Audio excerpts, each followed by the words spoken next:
Welcome back, everybody, to Maniacal Music Musings. Yes, is that I know we haven't been here in like a week and a half now, so you probably missed us, but that's okay. We are back once again, and we are here to do another bracket. What bracket, you ask? Well, it was my choice. What are you doing? Finally.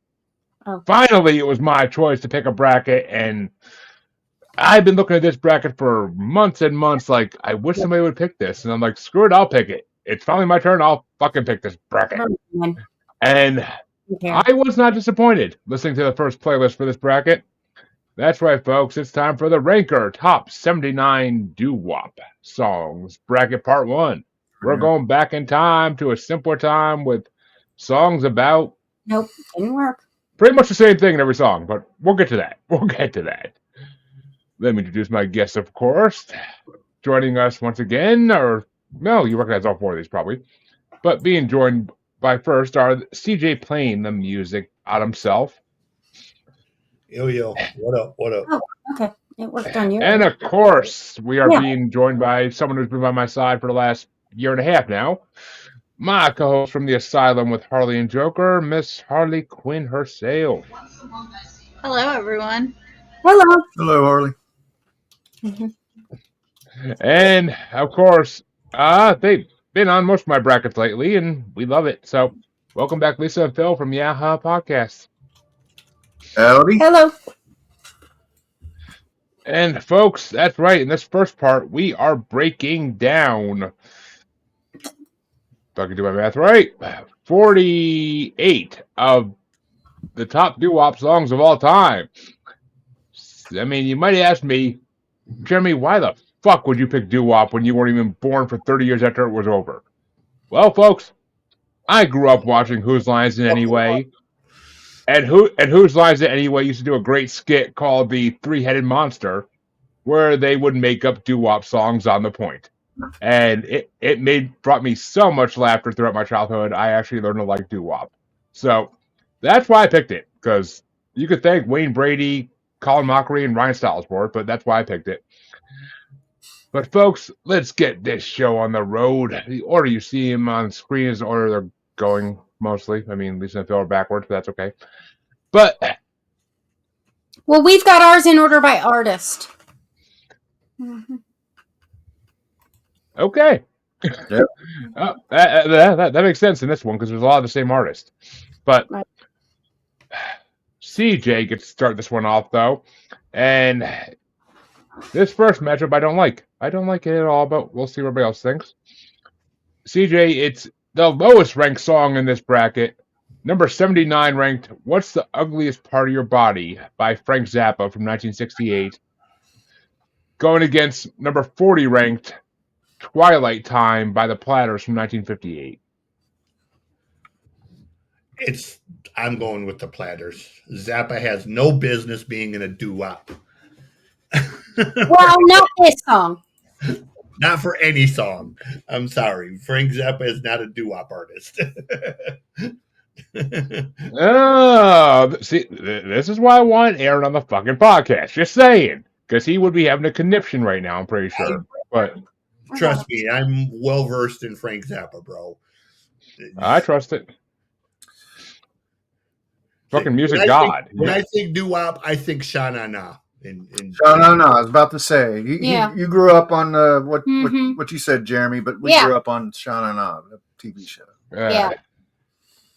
Well, we'll see what we'll get to Lisa and Phil with this, but Harley. Oh well, hey, there's a part 2 in this, and there's going to be a lot more artists you recognize. But Harley, is it the Platters or Frank Zappa? Well, I'm gonna give this one to Aaron, and I'm gonna go with Zappa. Harley giving one up to Aaron. That's mine. I lost this. Fuck, I don't like this matchup. I honestly like this Zappa song. It's got humor. It's got that Zappa humor to it. And it almost reminds me of like almost pre-dog fashion disco in a way. Almost. No. Okay. But I mean I love Twilight Time. I fucking love Twilight Time, so I have to give it to Twilight Time. Plus, I think the other people voting might be going a certain direction, so I gotta give one more to the Platters. But Lisa, which way you want to go? Oh, the Platters. I agree that there are a couple of songs on this that he did a whole doo-wop album, and there are a couple of songs that actually do wop. But this particular song, after the first 4 bars, does not wop. Or Fails to wop. I mean, I would say if it was one of the different Platter songs on this fucking bracket, then I might have went with Zappa. I might have. But I like that song. That Zappa song is catchy as shit, and it's very true. I do love Twilight Time, but what with the fact that they use it for Skyline commercials, we hear it 50 times a day. Yeah, I don't know if you guys are familiar with Cincinnati too commercial Chili. For our taste. Cincinnati Chili Skyline is plays the most disgusting chili that has ever been made. Very polarizing. Do not slam Cincinnati Chili, biatch. We can fight. No, just. I know a lot of people. I'm not going to support it. I know a lot of people. I think it's delicious. That share your opinion. We know it's definitely a polarizing dish. Right. Mm-hmm. But Phil, which way would you have gone, Zappa or the Platters? I'm kind of with CJ that I question Zappa being on this. I went with the Platters, even though I have the same complaint Lisa does. I got fatigue about it because of that stupid commercial, but so I went with the Platters. See, that's an Ohio thing. It's almost like a new song to me. I know I've heard it before, but it's almost like a new song to me. So, but right. If you came here for a weekend, I'm sure. And listened to radio or watched any TV. Well, Aaron, if you're somehow watching at this point, do not fret. Zappa has many more chances, but the next matchup gets started off by Harley. Oh, and did I say Zappa has more chances? Because Harley, your matchup is number 78 ranked "Stuff Up the Cracks" by Frank Zappa from 1968, going against number 39 ranked "Little Star" by the Elegants from 1958. Another 58 or 68. See, on this one, I will give it to Zappa. "Stuff Up the Cracks" was a good song. It was a good song. And it wasn't him trying to be funny. It wasn't him trying to make that's why I asked Aaron in the group chat if Zappa's doing a Weird Al version of Doo Wop. Because it seemed like he was with the first song, but Stuff Up the Cracks was kind of different. So, and Little Star is just Twinkle Twinkle Little Star, put into a different version. Come on, be original. Yeah.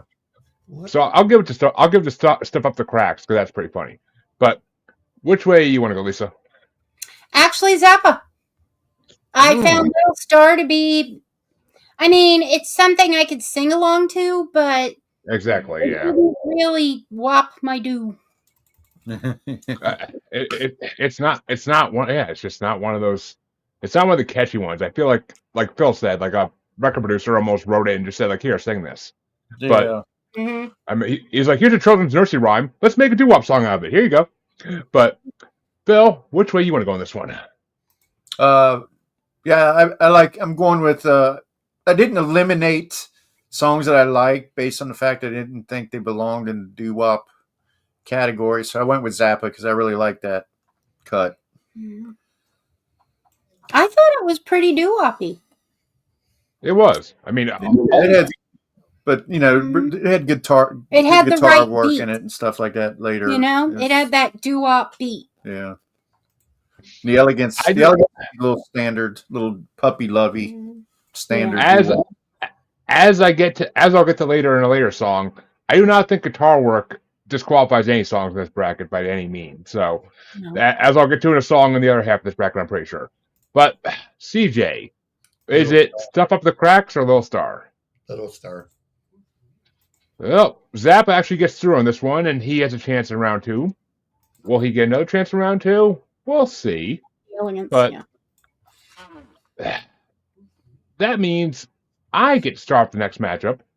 And it's going to be number 77 ranked Morse Code of Love by the Capris from 1959 versus number 38 ranked My Prayer by the Platters from 1956. It's a 50s matchup, folks, and see, this is one of those other Platter songs I was talking about where I don't think this is that great. That Platter song isn't that great. My Prayer is kind of stupid in my mind. So, the Morse Code of Love, I just love the way it opens. I love the way it opens, and that freaking backup singing in the beginning is freaking amazing. And it's a good song overall, so I'll give it to the Capris in this one. You know, as I'm looking these songs up yesterday, it's kind of amazing how short the span these bands had, like from like 3 or 4 years, and then they broke up. Like none of them lasted that long, except for the famous, really famous ones. But Well, they were all kind of thrown together by the the harmony makers to create money. well, I mean, so was Linkin Park, but look what they became. But Lisa, which way you want to go though? Is it Morse Code of Love or My Prayer? Oh, Morse Code of Love. The Doo Wop was a 7 for me on that one, and My Prayer, it was just kind of old fashioned. I didn't feel it was really doo wop. Yeah, I mean, it was doo wop, but it just wasn't. It wasn't the Players. It definitely wasn't the Players' greatest hits. That's for damn sure. No, But, it's not. but Phil, which way you want to go? Yeah, you kind of stole my thunder there. I don't think that's the Platters are great, but that's not one of their strongest efforts.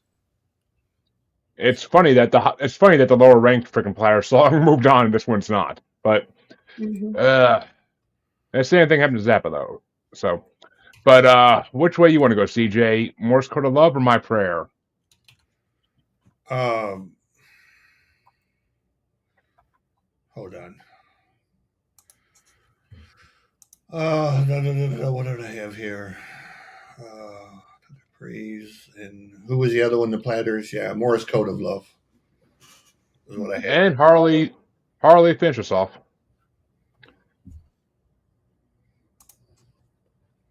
Morse Code of Love. Ooh, we have our first sweep of the night, ladies and gentlemen. Morse Code of Love moves through blazing. This next matchup, though, we'll see who it's going to face. I mean, it could be either of these, honestly, in my opinion, personally. But Lisa, you get to start this one off. It's a 70s versus 50s matchup. It's number 76 ranked The Air by Frank Zappa from 1970, going against number 37 ranked Sincerely by the Moonglows from 1953. Hold on just a second. I gotta go with the Moonglows. And Phil? I'm going with Zappa on that one.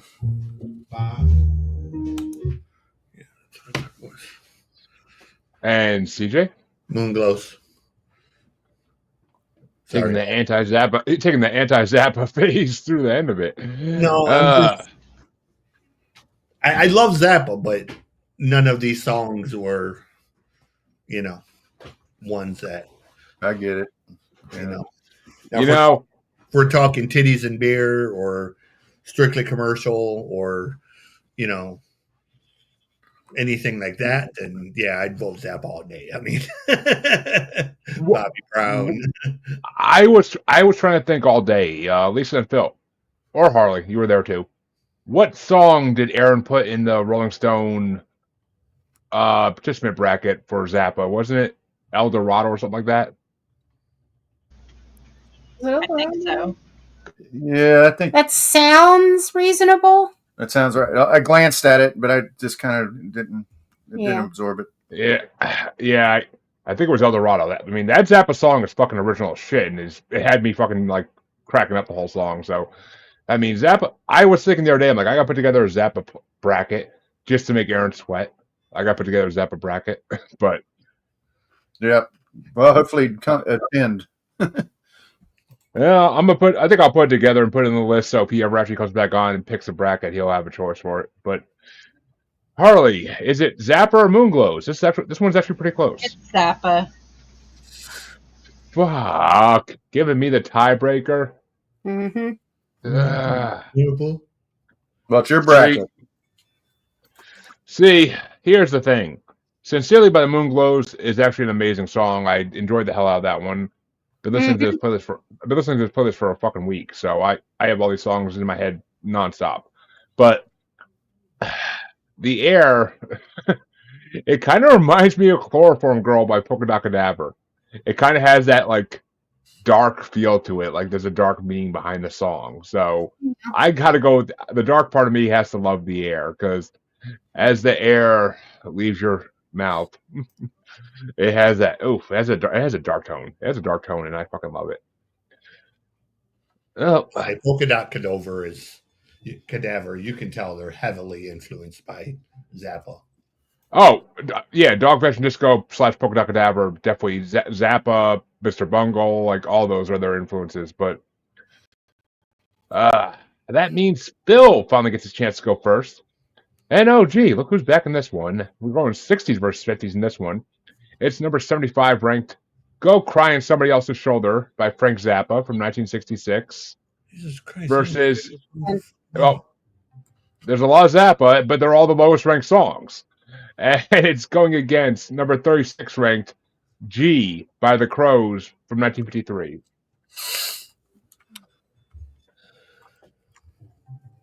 Well, I have Zappa on this one too. Had a xylophone. It was kind of, the xylophone work on that one was notable. Yeah. Having just done the violent films, we were attuned to the xylophone. Notice that on that. But again, probably not the most doo-woppy song that could have been on this list. But I will say it's actually pretty doo-woppy. It's pretty doo-woppy. It's got that backup singing. But which way you want to go, CJ? Who was it? Frank Zappa and who else? The Crows. The Crows. And what I'm pretty sure is their only song in this bracket. Yeah, I don't remember either song. I'll go Zappa. I don't remember either one of those songs. I honestly don't remember half the Zappa songs being in here, other than the first couple. I guess I just tuned out. There were 4 total. And we're hitting the last one now. Mm-hmm. Yeah, okay. I just had to play that for a second. I had to play the Crows for a second to freaking remind myself which song it was. But which way you want to go, Harley? Zappa. And Zappa takes this one. Go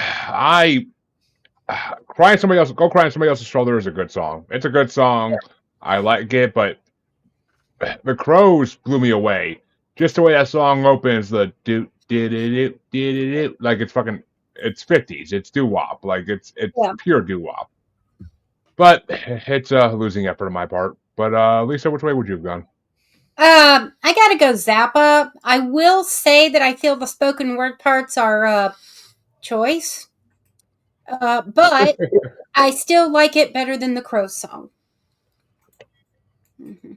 I thought the Crow song was catchy as shit, but all right. Something about it didn't appeal to me. Well, 3 out of 4 of Zappa songs made it into the second round. We'll see how they last. Actually, I can tell you this last one's not going to last in the second round at all. I can tell you that right now, because the next matchup gets started off by CJ, and as much respect as I have for the one song, it's not making it past the first round. I can tell you that right now. It's a 1956 matchup.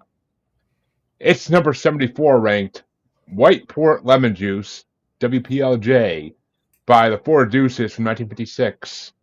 Going against number 35 ranked Yakkety Yak by the Coasters from 1956. Yakkety Yak, don't come back. Yeah, it's Yakkety Yak. And Harley? There it is. It's Yakkety Yak.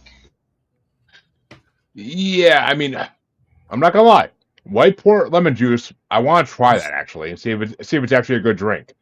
But because I actually have been seeing bottles of White Port on clearance at my local liquor store, but near my job. But Yakkety Yak though is one of the few songs in this bracket I knew before this bracket, and it's classic. It's from seeing the Tiny Toons do it on their musical episode. to literally just having it play when I was in the dispensary parking lot a few minutes ago, and having the guy in the car next to me start fucking banging his head to it. So like, Yakkety Yak is classic. Everybody knows it. I don't say it's But- one of the songs that Sha Na Na was famous for doing.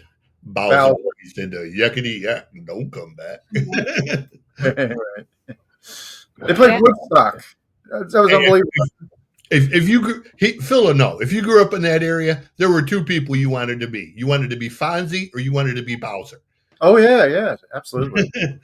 Fonzie's still the coolest. Yeah. Absolutely. Oh yeah. Well, Bowser was basically a play on Fonzie. Yeah, he was. But Lisa, which way you want to go? I like the idea of white port lemon juice. The Bel Airs and Zappa both did a better version. So Yakkety Yak is definitely my cup of tea. And Phil. I had both of these ranked the same in my crazy scoring system here, but I'm going to give it to White Port Lemon Juice just because it was a revelation. I didn't know the song, and I really, really liked it. I really liked it.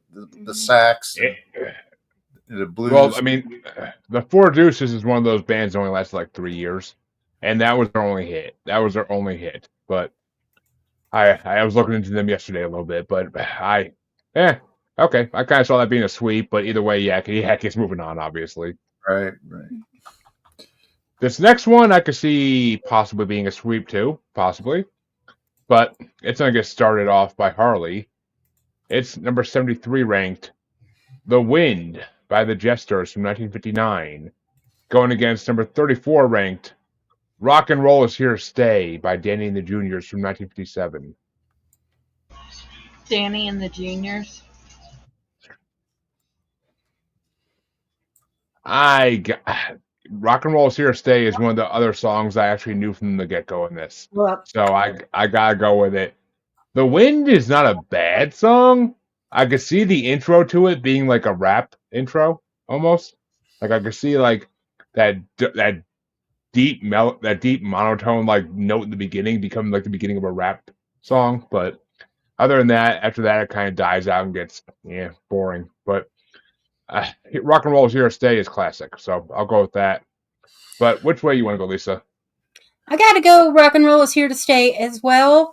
I do, however, prefer the Sha Na Na version. And Phil? Mm-hmm. Yeah, my sister had an album when I was a kid. You open it up and it had this like poster of a car hop, like this chick that would come out on skates and bring your burger and your cheeseburger and everything. And I saw that when I was still have looking a place like that. Like Sonic for all you youngsters. They're not on skates. Sonic's awesome. I really Close. And Not Nobody on was around long before Sonic. I mean, they don't have to wear skates to Sonic unless they want to because it's a liability thing. But right. Well, Ah. in any event, I think I'm not quite certain that this one was on there, but Rock and Roll Is Here to Stay may have been on that album. And if not, it was a song that when I was a kid, that was in my head. I love that song. So definitely. and they weren't wrong. Rock and roll stayed. So, Yeah. but which way you want to go, CJ? Going with Rock and Roll Is Here to Stay for a different reason. Saturday mornings, after doing whatever chores we had, I never missed NWA wrestling because the Rock and Roll Express was my favorite tag team. Ah. Their original song before they took the ELO Rock and Roll is King was Rock and Roll Is Here to Stay. So that's how I knew the song is. It was the intro for the Rock and Roll Express. So, Which wasn't that Marty Jannetty and somebody else? no, it was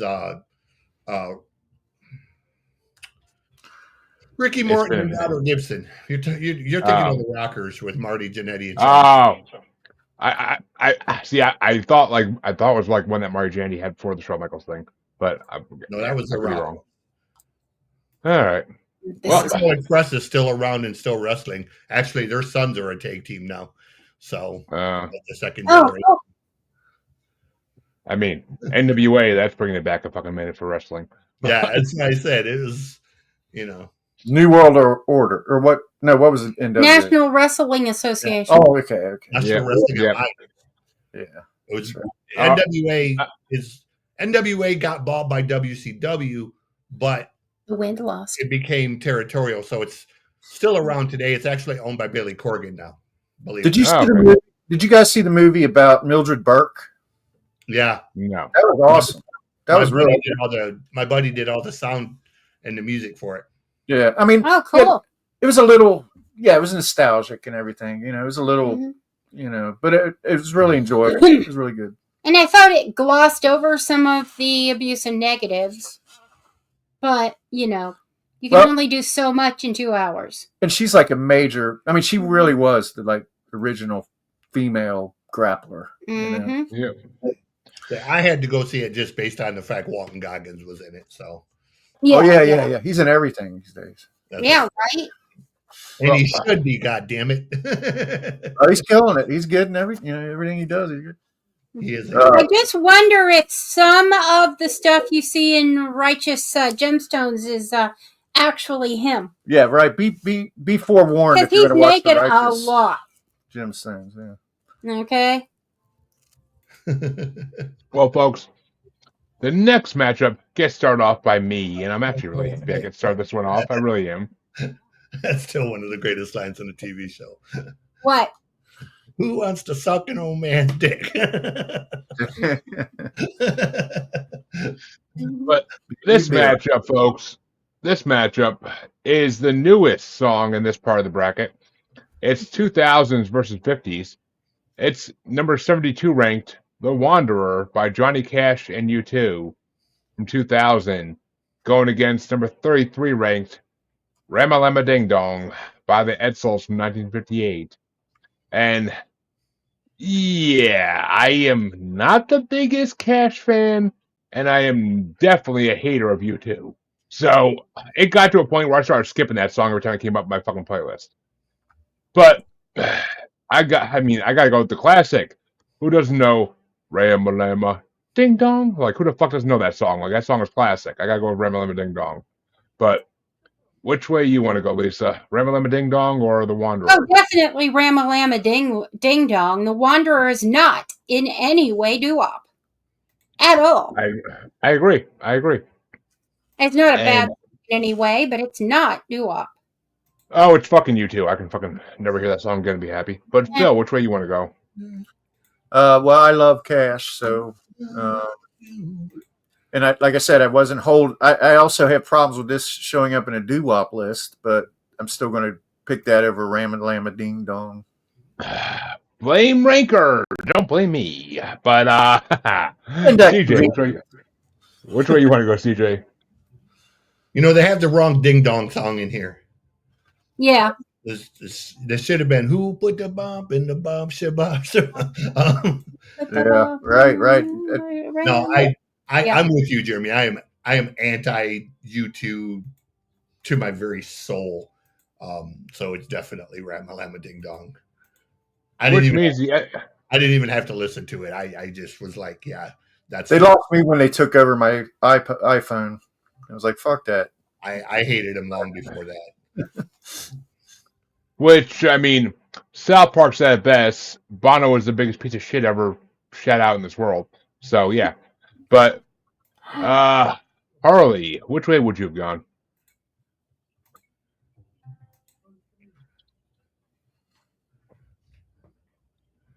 Ramalama Ding Dong. And Harley wants that ding dong. But, that means the next matchup can start off by Lisa. We're down to the bottom half of this side, round one now. So, Ramalama Ding Dong. Oh, yeah. You're the only person voting for fucking Johnny Cash and U2 in this bracket. Right. I defer to Henry Rollins when Henry Rollins says U2 has millions and millions of fans. Well, at least now I don't have to be concerned about you guys disparaging Johnny Cash the rest of the session. Nothing against Johnny Cash. I respect him. I like him to some degree, but it's the U2. No. You could put Queen. You could put Queen, Pink Floyd, or Prince with U2, and I would vote against the song just based on U2. Yeah, but I hate Bono. I fucking hate Bono. But that means Lisa gets to start this one, and this one's gonna be a tough one in my opinion. But it's number 71 ranked At the Hop by Joan Armatrading from 1981 versus number 32 ranked Tears in My Pillow from Little Anthony and the Imperials from 1959. Okay. There it is, right under it. Okay, got it. Tears on my pillow. If this was any other version of At the Hop, I just didn't care for that version. At the Hop. Ooh. Yes. Oh, So Tears on My Pillow is the winner. Right. I'll wait till I get to my turn to voice my opinion. But Phil, which way you want to go? This is Joan Armatrading. She's the one who did Fast Car, right? No, that's Tracy Chapman. Oh, who am I thinking? Well, anyway, it matters not. Joan Armatrading wrote two of the songs that Melissa Etheridge got famous for early. Okay. That's where you know the name from. Well, this was like the lowest scored song. I just did not like that song at all. So I'm going with Little Anthony and the Imperials. That song's classic. That's a great doo wop song. So. And CJ? Yeah, I like Joan, but it's like a really weird, kind of like a really weird place for one of her songs. Yeah.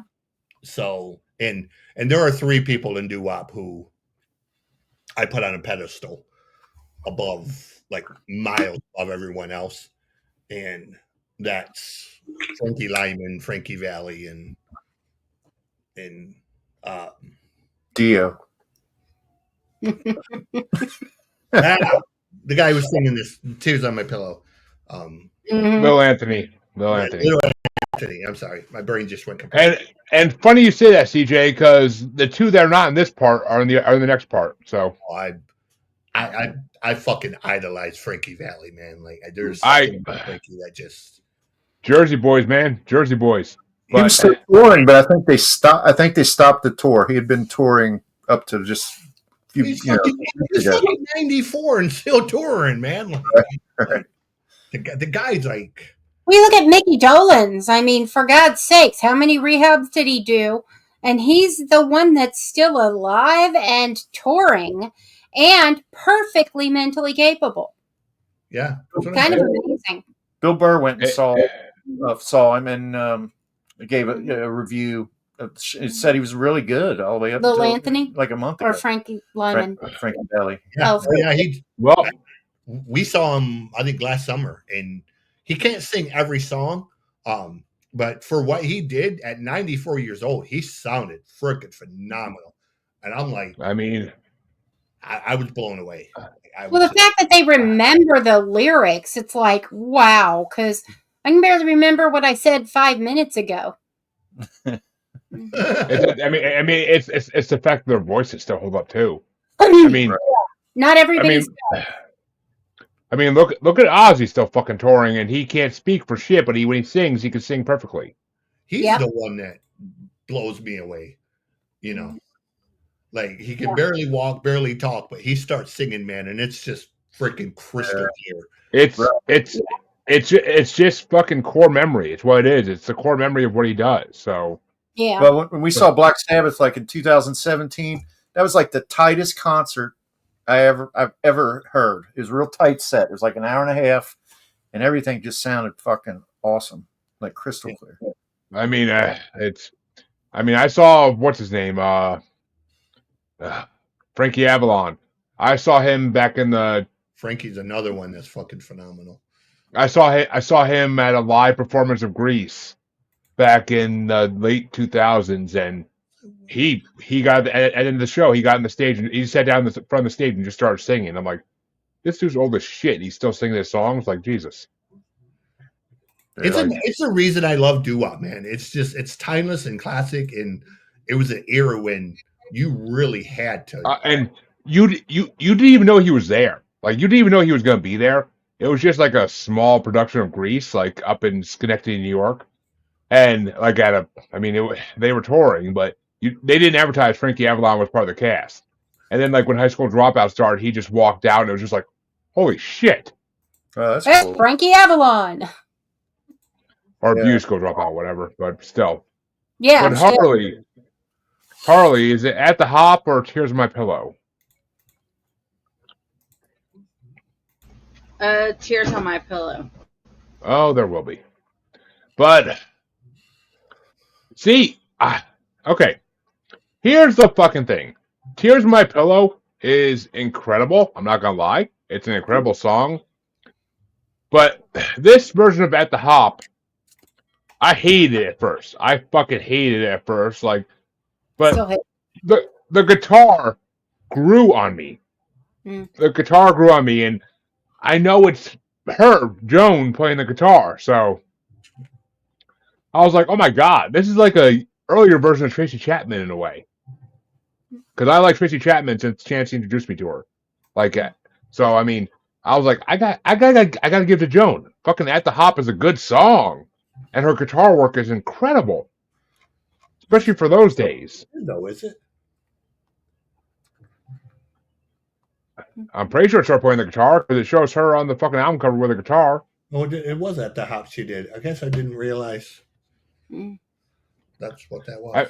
I mean, I never knew her before this bracket, but I am thoroughly impressed by her guitar work. She's a phenomenal singer and songwriter. She was a prototype for Melissa Etheridge, and Melissa recorded a few of her songs in the beginning. I am not a Melissa Etheridge fan in any fucking way or form, but Etheridge and Beth Hart are both. I can be. I like some of her stuff.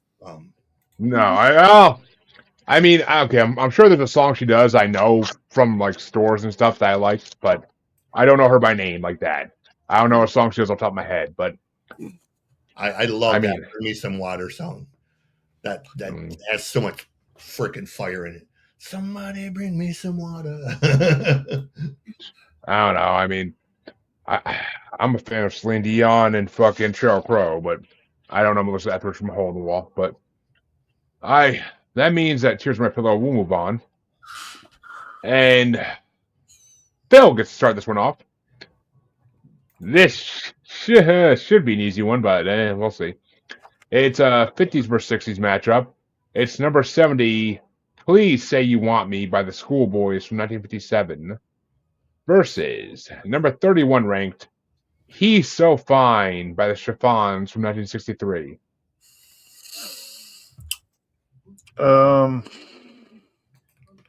Yeah, He's So Fine. He's so fine. And CJ? Yeah, He's So Fine. And Harley. She's So Fine. See? Motherfucker. And that means that the Chiffons are moving on to the next round. See, this is a tough one. It really is for me. I mean, Please Say You Want Me is a good song, and the lead singer of the Schoolboys has a good voice. But fucking He's So Fine by the Chiffons is a song I've known for a long time, and just the way it starts, that do-lang, like it's fucking classic. Like it's, and I told, when this was playing in the car the other day, as I'm taking my wife to a doctor's appointment, I'm like, you know they wrote this song about me, right? I'm like, they wrote this song about me exclusively. But, and then another song played afterwards. Sure. Many years before you were born, they wrote a song about you.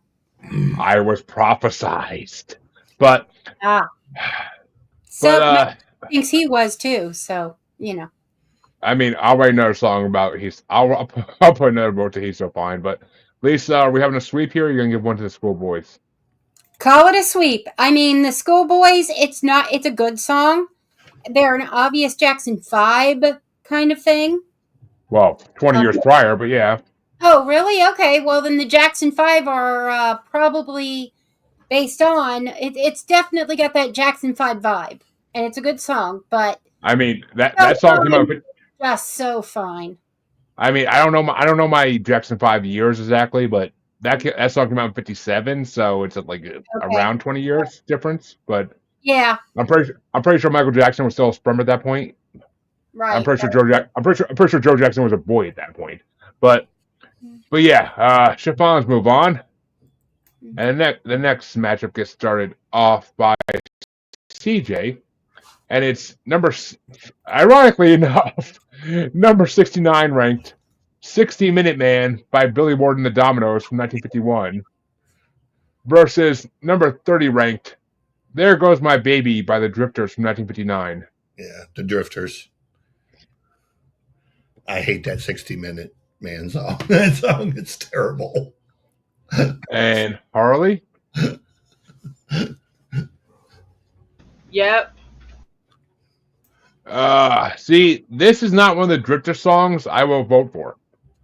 This is one of the songs I forgot to add to Spotify playlist originally, because somehow I missed this one and another one.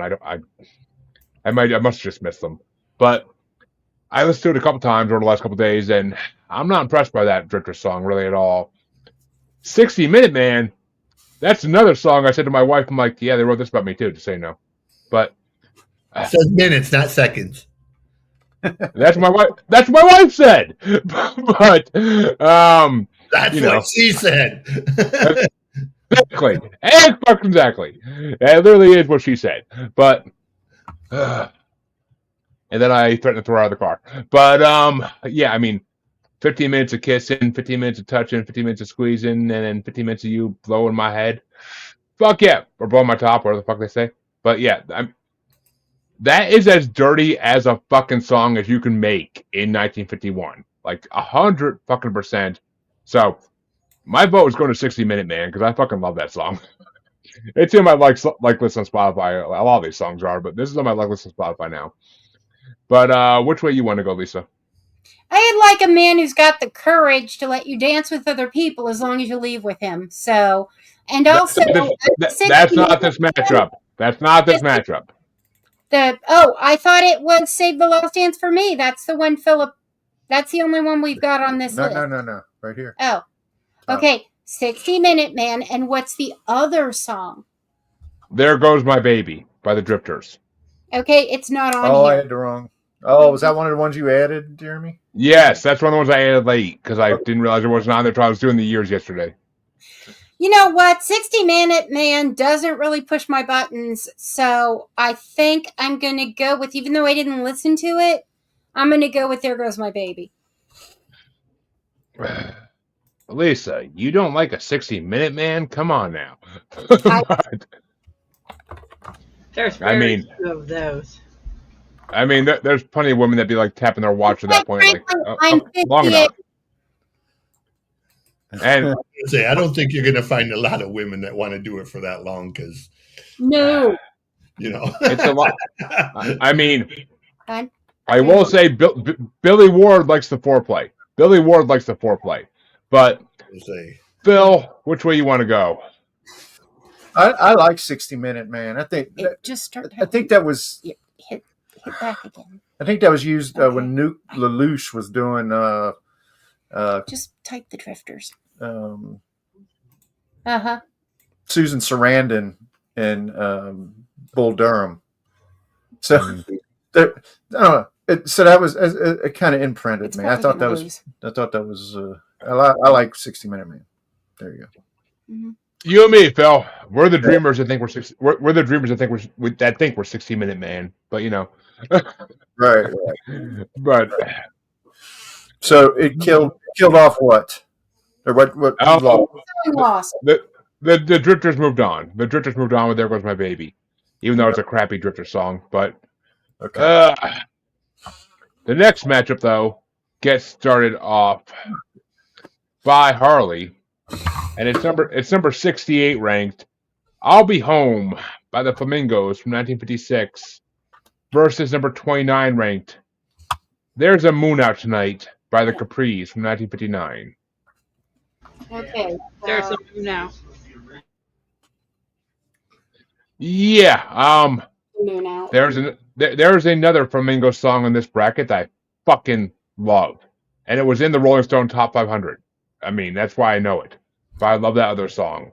This one, kind of lacking, kind of boring. There's a Moon Out Tonight wasn't the greatest song either, but it was a better song. It was a better song out of these two by 100%. But Lisa, I'll Be Home or There's a Moon Out Tonight?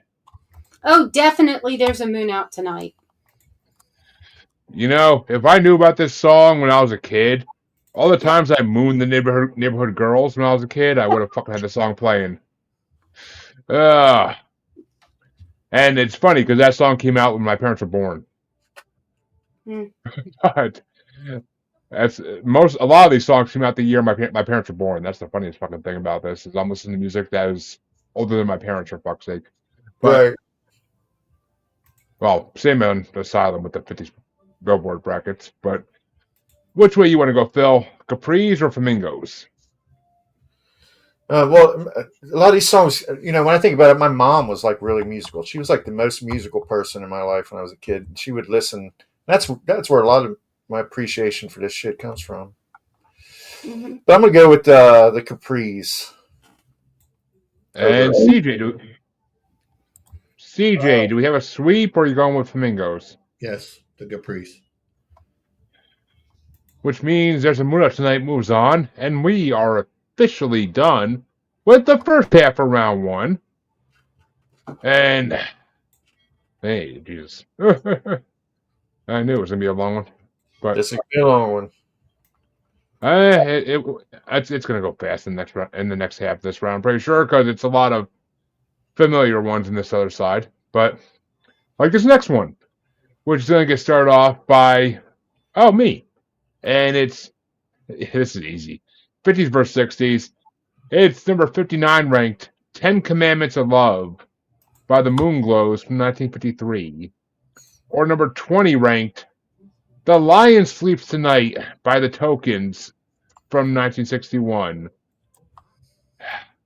Even if I put aside the fact that I was brought up on Lion King as a 90s kid, the 10 Commandments of Love is one of the most boring songs I've heard in my life. And I hate the spoken word parts. I really hate the spoken word parts. Mm-hmm. Might have been better without those. But The Lion Sleeps Tonight, the original version of it that Elton John didn't do, is fucking amazing. So I'm going with The Lion Sleeps Tonight. And Lisa? Wee him away, wee him away, wee him away. You got to hit the high part. Yeah.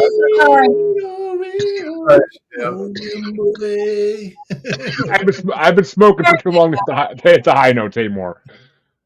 But Phil? And I just want to say with the Moonglows, I said the same thing as you. Dull. Well, actually, we were listening. Both of these tracks, we were cruising today. We were driving to the thrift store. And we were listening to the playlist. And both these songs came up in that window of opportunity. And you stole the words out of our mouth. I can't stand the spoken word crap when they stops and it repeats with the, that's just so tired. But love the line when the lion sleeps tonight. That song is so evocative of it's a doo wop song, but it really does bring up images of like Africa and it really does evoke these imagery. Yeah, it's interesting. And I mean they redid it for Lion King and it was fucking incredible. But I can't imagine Elton John doing it any better. Oh, you've seen the Lion King, I'm assuming. Yeah. You know what? I don't know if I have. No, he probably hasn't. Oh, if you haven't watched the original 90s animated Lion King, I mean, fucking watch it. It's classic.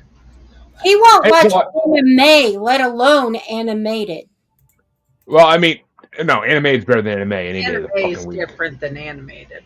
Yeah. Exactly, but I mean, he won't watch. If it's got a cartoon connotation, he is. I like The Incredible. I liked Gruel or whatever. Gruel, whatever. The Minions. The Minions. The first one. He hasn't seen any of the others. I am calling it now. We are doing another episode of your show with what's it called? The one I was on before. Mm-hmm. Oh, and we're doing rerun. We friends? We're doing rerun forensics with fucking Lion King. Okay. All right. All right. Let us know when you want to be on. All right. We got what our schedule? Give us like 3 dates and times, and we'll get back to you. I am hardly booked the next few months because I am podcasting as little as possible with the baby. So I am fully open. Okay. But like I wish my wife was. But CJ, is it The Lion Sleeps Tonight or the 10 Commandments of Love? Even though The Lion Sleeps Tonight is moving on. Yeah, it's The Lion Sleeps Tonight. I'm sorry, you said I'm fully open, and my mind just went, that's what she said. Well, as I wish my wife was. But Harley. The Lion Sleeps Tonight. And a sweep, folks, starts off this side of round one. Mm-hmm. But the next matchup is going to get started off by Lisa. Ooh, a little bit tougher one. A little bit tougher. Another 60s versus 50s. Number 58 ranked, It Will Stand by the Showmen from 1961 versus number 19 ranked, Shaboom by the Chords from 1954. I really liked Shaboom. It Will Stand was okay, but it's mid-range for me. But Shaboom, I really liked that. And I Phil? remember dancing to that in my mom's kitchen. Well, I like the take on contemporary music, or what was contemporary music. It was kind of clever. The lyrics of the Showman, or It Will Stand. I'm with Lisa. I like Shaboom a little better. And CJ? Shaboom. And Harley? Yeah, Shaboom. I kind of say these songs have a tie for me, honestly. This is moving. It's gone. Shaboom is a good song, I'm not going to lie. It's a really good song. Mm-hmm. But Rock and Roll Will Stand. I like those lyrics because it's true. Rock and roll did stand the test of time. So it's funny hearing this shit 70 years later and being like, yep, rock and roll definitely stand the test of time. But I'll give one pity vote to It Will Stand by the Showmen. Because I'm pretty sure it's the only song they have in this bracket. It's talking about pity vote. But yeah, that means Bill starts off the next matchup. All right, this is a 50s matchup. It's pretty easy in my mind. But number 57 ranked, Could This Be Magic by the Dubs from 1957. Or number 18 ranked, Smoke Get in Your Eyes by the Platters from 1959. Okay. It's going to have to be the Platters. That was one of their huge hits. So definitely the Platters. And CJ. Smoke Gets in Your Eyes. Not even. And Harley. The Platters. Yeah, Platters move on, folks. And yeah, Could This Be Magic? It wasn't horrible. It wasn't horrible. I mean, it wasn't boring, but it was kind of boring, I guess. I found it boring and slow. It was almost painful. I was watching the video. It looked like they were almost in pain singing that slow. I mean, but as a smoker, smoke getting in your eyes is one of the most annoying fucking things in the world. I fucking hate smoke getting in my eyes. Literally hate it. But it's a better song. So I will give it to Smoke Gets in Your Eyes because it is what it is. But Phil, which way do you want to go? Sweep or no sweep? Oh, didn't I lead this off? Yeah, I thought so. No. Oh, I meant Lisa. Oh. Yeah, Smoke Gets in Your Eyes. Definitely. All right, thought so. Oh, fuck. I did not realize. Oh, my God. CJ, you start this matchup. They're 1 year apart. I apologize in advance because I did not realize these songs are facing each other. But, fuck. I hate this matchup.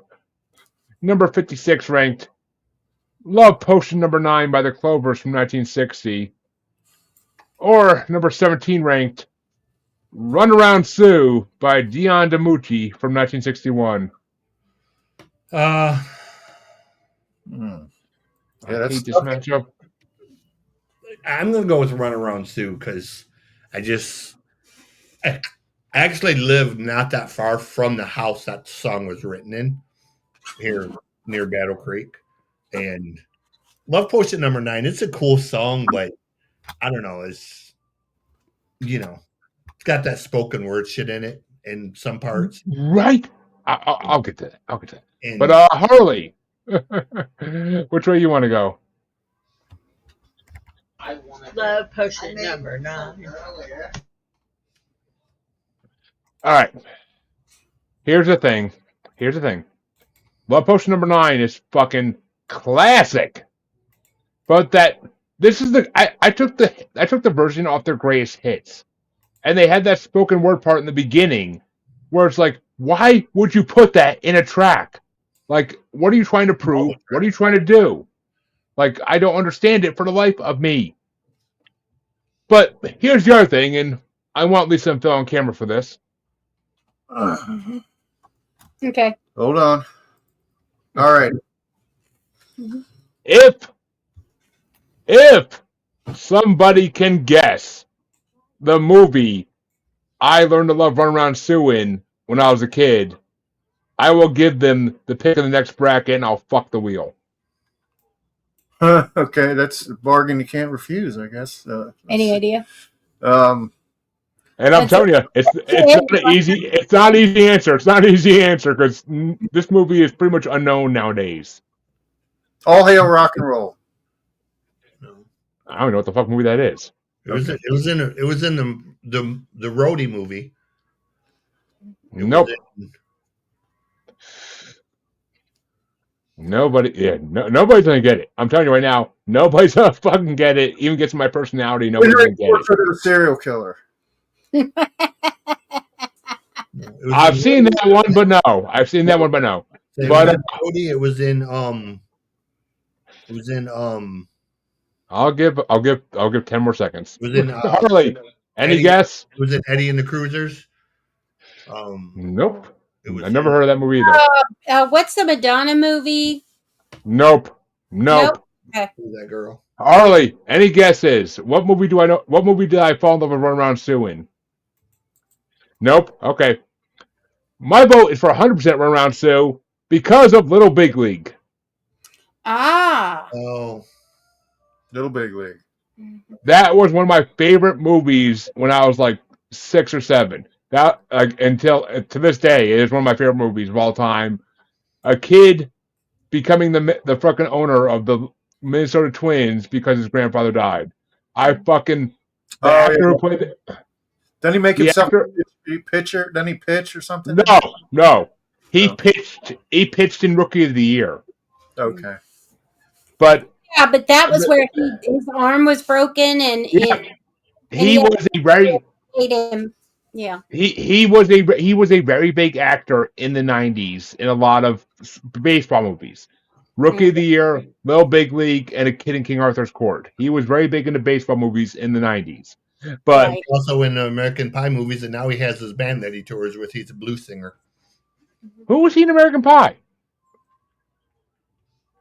Oh, was he a fucking He was the the one guy that that's what? he was the Tara one that Reid? Tara Reid. Okay, okay. That's the only one I could picture. I did not know that was him. I did not see that change. But Thomas Ian Nicholas. it is him. Fuck. I never realized that. But He's a blues singer now. Phenomenal freaking guitar player. but I freaking He is an actor. well, I hope he's in the new American Pie movie coming out in a couple of years. Yes. But Yes. Everybody But, does a cameo on those. But yeah, Runaround Sue, I first saw in the fucking theme park scene in Little Big League, and I fell in love with it. Like, it was one of my favorite songs when I was a kid because of that movie. Not knowing what the fuck the song was about, but either way. Yeah. But it was totally out of place in that scene too, I guess, now that I think about it. But I gotta watch that movie again. That movie was one of my favorites as a kid. But but I'm going for Runaround Sue. I mean, Love Potion number 9, classic, but that spoken word part kind of pisses me off. But Lisa, which way you want to go? I'm sorry, I gotta go with Love Potion number 9. We used to sing it in the car all the time. My mom had a kids song tape with funny songs, and that's one of the ones that I just loved. And of course, I had no idea, what was going on. I thought it was funny to kiss the cop. But Phil, that means for the first time in this whole bracket, it's a tie-breaking situation. Which way you want to go? Love Potion number 9 or Runaround Sue? Yeah, I had this. Both of these ranked the same way. Both have the same rank in my twisted system here. Wanderer's better. So it's kind of flip a coin. Love Potion number 9. I got tired of it. I mean, it was kind of interesting because what was that shit that was supposed to give you sexual prowess when you're like Spanish fly? Yeah, that was like before Viagra. It's like people would use this shit or get it at Spencer's Gifts and shit. Yeah, so they made a movie based on the song Love Potion. Oh yeah, they did. Yes, they did. It was so bad, it's easy to watch. So I am kind of stammering here, but I'm going to go with Dion too. I'm going to go with Runaround Sue. That's a killer song. Thank you, God. Thank you, God. Yes. So Dion moves over. I am honestly pissed that these songs were facing each other because I kind of saw them both go into the quarterfinals at least. But oh well, Runaround Sue. I'm happy it moved on. Mm-hmm. Honestly, it's one of the most catchy, upbeat songs in this fucking playlist. So, 100%. But I'm pretty sure all these are one of those, like, remember they'd have those ads where you come on and they have like 15-minute ads and they play all the songs, like little clips for like the Time album. Music or Kids Bop or something. Yeah, I'm pretty sure a lot of these ended up on those trust me, when I was looking for images today for the flyer, there are a lot of Doo Wop compilations. But that means that Harley gets struck the next matchup, and it's a 1 year difference. 50s matchup. It's number 55 ranked Gloria by the Cadillacs from 1954, or number 16 ranked Only You and You Alone by the Platters from 1955. Only you can make my heart. And it's your choice, Harley, as you eat banana. Really? It's an apple with peanut butter, thank you. And I'm picking Only You. Move it. Only me can picture what I want to picture. So,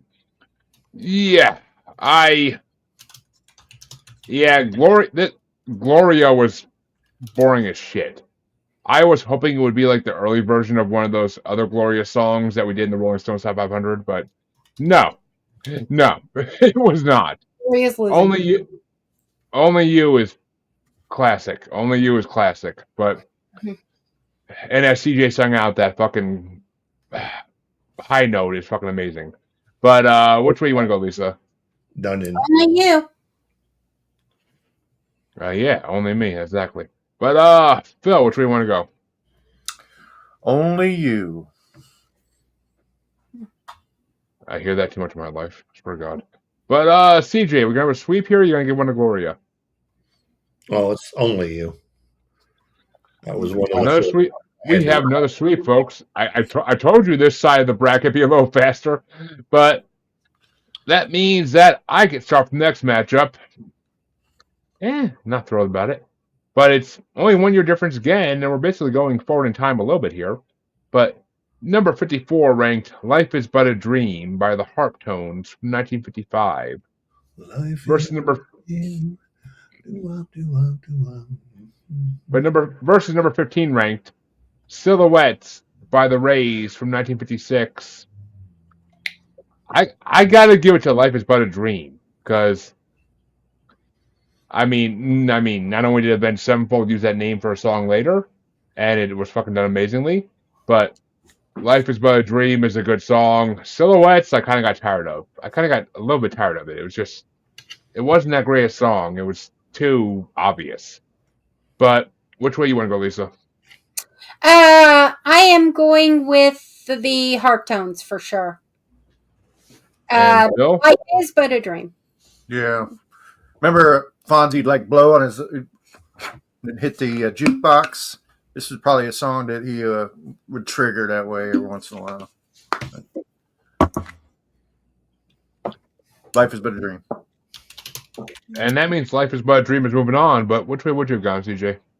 Oh, Life is but a dream. Yeah, it's a classic example of the doo-wop style. Yeah. It's one of the 3 songs that are on this list that are just, classic examples of the doo-wop style. Mm-hmm. And Harley, are we going to sweep or are you going for silhouettes? We're going for a sweep. Mm-hmm. Sweep it out the door because it's a sweep, which means sweep versus sweep in the next round. But that's okay. On the top half of round 1, we are 2 away from the end of it. And this one starts off with Lisa. Number 53, another year apart matchup. Jesus. It's number 53 ranked A Sunday Kind of Love by Dina Washington from 1959. Or number 14 ranked Stay by Maurice William and the Zodiacs from 1960, made famous by Dirty Dancing.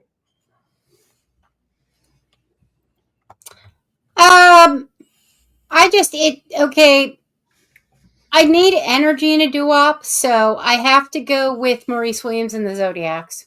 A Sunday Kind of Love was just too slow for my taste. And Phil? Yeah, I'm going to go with Stay also. And CJ? Yeah. Stay just a little bit longer. Yeah, it's another classic. Yeah, that's a great song. Really. Mm-hmm. And Harley? We're going with Stay. Yeah, I know you're loving Dirty Dancing, but yeah, I honestly agree. As I am not a fan of Dirty Dancing, the movie, by any fucking means. Fucking chick flick and a half, but I mean, A Sunday Kind of Love was it was all right, but it was kind of boring at the same time. Mm-hmm. So I'll give it to Stay for this round. We'll see. But that means that Phil gets to start for the next matchup. All right. And it's a 50s matchup. Number 52 ranked Story Untold by the Nutmegs from 1955 versus what nowadays is a very conflicting song. Number 13 ranked 16 Candles by the Crest from 1958. 16 candles. Making me feel old, man. So yeah, I see what you're saying. It's a little maybe inappropriate or whatever, but back then I really do believe that there was an innocent. Back then it was the norm. Back then it was just a fucking norm. But yeah, it's so yeah. I'm going to go with 16 Candles. Molly Ringwald's. Oh, don't bring up John Hughes movies for fuck's sake. That's what I thought immediately. Yeah. Yeah, me too. Molly and I don't believe it's in the movie. It's not. I'm pretty sure it's not. I don't think I've ever seen that movie, but I'm pretty sure it's not. Yeah. It's not, but it should have been because, well, the movie was called 16 Candles. Why wasn't it? Exactly. Right. So there should have been a song, 16 Candles. At the very least in the credits, whatever. Because fuck John Hughes. He was probably a cheap fuck that didn't want to pay for the rights. But probably. Might not have been able to get the rights. A lot of these that old too. songs are, That's true, yeah. What about that Jimi Hendrix movie they did with Andre 3000? They didn't get a single fucking song for it. Yeah. It was like, how the hell do you watch this? It might have been pretty good. I thought it was good casting, but you got to get the music. Yeah. It really was. But CJ, is it Story Untold or 16 Candles? 16 Candles. And Harley, which way do you want to go? 16 Candles. Where the fuck is Story Untold? Wait a minute. Oh, I gotta hear this again real fast.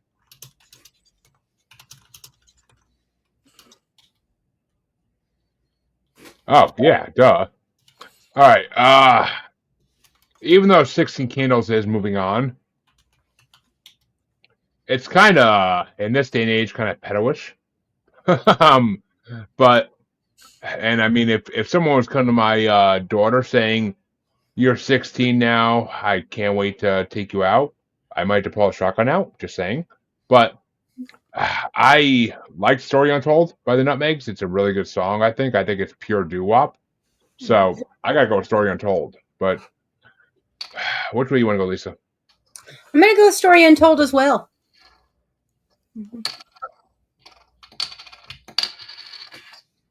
But that finishes off the top half of round one for this side. Only 4 matchups left. And it's going to get started off by CJ in an interesting matchup from the 50s. Number 51 ranked, Please, Please, Please by James Brown and his Famous Flames from 1958 versus number 12 ranked, I Wonder Why by Dion and the Belmonts from 1959. Yeah, Dion. I'm not a James Brown fan. I'm sorry. He's one of them people that I just never got the appeal of. You know. And Harley, Please, please, please. if you insist. Yeah, I am a huge James Brown fan for his Get On Up work, for his 70s fucking soul work, not for his fucking doo-wop work. No. I was surprised as fuck to see his name in this bracket, and surprised as fuck to hear the song. And I was just like, no, come on, dude. Fast forward 20 years to when you're doing good music. But, I mean, they're the same artist, right? I'm not thinking two different artists with the same name. Mm-mm. Okay, just making sure. Making sure. Because he's the fucking godfather of soul. Like, come on now. Yeah, I'll give it to I Wonder Why, because that's an amazing song. But which way you want to go, Lisa? Oh, I Wonder Why. I mean, I liked the James Brown song, and I will say that it's probably been flagged by the LGBTQ attackers. Just the name of the band alone. Mm-hmm. But yeah, definitely I Wonder Why. I wonder why I love you the way I do. But Phil, which way you want to go? Well, I'm a semi fan of James Brown. I realize he has some issues. He definitely had some issues. Oh, he likes a low powder. No big deal. Yeah. He recorded here at Cincinnati at King Records a lot of his stuff, so it's kind of a connection there. But I like, and this is the one where they come out with the cape and they throw the cape on him and he starts to like leave, and then he gets to a point and he throws off the cape and he runs back up to the mic and shit. I think he does that on this song. And when he performed it live, might not be the only one. I don't know, but I think I saw a video of that. Anyway, it edges out. I mean, that is a great doo-wop song, though. I Wonder Why, but I'm gonna go with James Brown on it. Well, Dion the Belmonts move on. So after but this next match, yep, after all that. But this next matchup gets started off by Harley, and Lisa, here's a song you're thinking of, and it's just never an easy matchup. I'll tell you that much. It's number 50 ranked, "Save the Last Dance for Me" by the Drifters from 1962, versus number 11 ranked, "I Only Have Eyes for You" by the Flamingos from 1959. I Only Have Eyes for You. Which wow. Save the Last Dance for me. I mean, it's kind of if it came out in this day and age, it'd be a swinger song. Like I Mhm. don't care. I don't care who you fuck around with all night, but say you're coming home with me. But I Only Have Eyes for You was in the Rolling Stone top 500 ranked songs, and that chorus of "Give up your butt, Give up your butt. give up your butt, give up your butt." That's what we were saying when we were doing the Rolling Stone bracket. So I'm going for the Flamingos because Give up, I love that fuck. give up your butt. Okay. That's it, it. does sound that way. I would imagine if you look at the lyrics on Spotify, it might.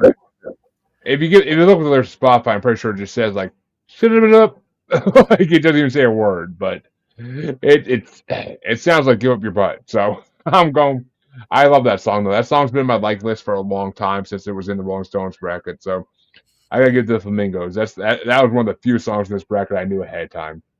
So which way you want to go, Lisa? I'm gonna save the last dance. It's a good song. I'm not gonna lie. "Save the Last Dance" for me is a good song. It's that much better. Yeah, she's got both of those ranked really high. Uh-huh. Really high. It was pretty innocent back in those days, but nowadays it used to be a swinger song. I'm pretty sure. But Phil, which way you want to go? Yeah, I know the song well. Save the Last Dance for me. It's just a little. I like it. I like it. Or I Only Have Eyes for You is just a little slow for me. So I'm gonna go with Save the Last Dance for me. It's the chorus. It's the fucking chorus. But Yeah. that means CJ, for the second time in this first round, you are a tiebreaker. Which way do you want to go? I'm going with I Only Have Eyes. I mean, for me, it's a true doo wop song. I Only Have Eyes for You. It's a true doo wop song. Yeah. But that means the next matchup gets started off by me. Oh, thank God. Oh, this is a tough one. Actually, okay, we have a 1961 matchup. It's number 49 ranked Heart and Soul by the Kleptones versus number 10 ranked Duke of Earl by Gene Chandler. Which Duke of Earl I forgot to put in the playlist until a couple days ago, so I apologize for that. That's the other one. That's the other one I missed. But Start a new one. which is funny because I would have voted for Heart and Soul if I didn't hear this other song. But I heard this song, Duke of Earl, and I'm like, holy fucking fuck. Violent J took this beat and did a cover of it called Duke of the Wicked. Mm-hmm. So I Something. I never knew he did a cover. I never knew he did a cover like of it. I thought that was an original song in a way. But I got to go with Duke of Earl because that song is catchy as shit. Like I fucking love that song. Duke of Earl, Duke of Earl, like Duke of Earl. It wasn't Violent J that did it. It was DJ Clay that jacked. Well, I mean, DJ Clay did it, but Violent J fucking sang it. So yeah, but if you haven't heard ICP Duke of the Wicked, it's a fucking amazing cover, amazing rap cover of that song. But what was it? Duke of Earl? What? It was Duke of Earl by Gene Chandler. And versus what? Versus Heart and Soul by the Kleptones. And Lisa, it's your vote. Duke of Earl. Duke of Earl. Duke. And Phil? Yeah, that was quite an addition. You know, we didn't add the two that you snuck in there at the last minute. We didn't know what it was, but I know that song well, and I really like it. It wasn't so much a sneak in because the other song was kind of like bullshit, but yeah. it was just kind of like I was like literally putting the years these songs came out on the bracket, and I'm like, wait a minute, I don't remember hearing these two songs. But we'd already done our homework, so we're like, we didn't get to the other two, but that's a good one. So Phil goes to Duke Earl 2, pushing it into the second round. And it's funny because I was reading yesterday that Heart and Soul was the Kleptones' biggest hit. But that's not my fault. It's not. That's but, it's Ranker's fault. It's fucking Ranker's fault. But CJ, which way you want to go? Oh, it's Duke of Earl, dude. It's a song that should win, if you ask me. I mean, I have my other arguments to that, but which way you want to go, Harley? Is it a sweep or are you going for heart and soul? It's a sweep. And the last matchup in round one gets started off by Lisa, Mm-hmm. and it's number 48 ranked. Come Softly to Me by the Fleetwoods from 1958, or the highest ranked song in this part of the bracket, number 9 ranked, At the Hop by Danny and the Juniors from 1957. Oh, At the Hop. Definitely. And Phil? Yeah, that's a tough one. But there's not a lot of females on this list, so I like the female harmony of this. It's a little bit of a departure from the street corner. I don't want to say Guidos. That's not nice, but the It's not accurate. but I like the Fleetwoods. And CJ. yeah, the Fleetwoods. And Harley. What were they? Come Softly to Me or At the Hop. Come Softly to Me. Oh, fuck! Which means the Fleetwoods move on. Yep. Damn it! I was hoping for the fucking tiebreaker. But I was hoping for a tiebreaker, but see, here's the problem. Come Softly to Me? No. Come Hard to Me, bitch. Fucking no, that song's all wrong. It says Come Softly to Me, not on me. I said to me. Come hard to me. I want them to run to me, not come softly to me. Fuck. But I mean, At the Hop by Danny and the Juniors is one of the few doo-wop songs I always knew. Let's go to the hop. Like, who the fuck doesn't know that song? Like, it's classic. Like, oh my god. If I had a tiebreaker, Danny and the Juniors would be winning right now. But I still gotta give it to them because Let's Go to the Hop is one of the most iconic fucking lines from doo-wop songs of all time. Even though I don't know what the fuck the hop is, I'm assuming it's a fucking dance. I don't fucking know, but It is. It's a sock hop. You don't wear shoes in the gym. Well, I just like I like the Fleetwood's other. I listen to some of the other stuff too, based on that song, and I kind of liked them. I thought, I just nothing against them. It was one of two things. It was either what Lisa said, or it was like in Happy Days, like Arnold's was a hop. Right. Car hops. Every Friday they'd have some kind of. It was a drive-in restaurant. It was a hop. Yeah, like Sonic, but they don't wear fucking skates. They were called car hops. Right.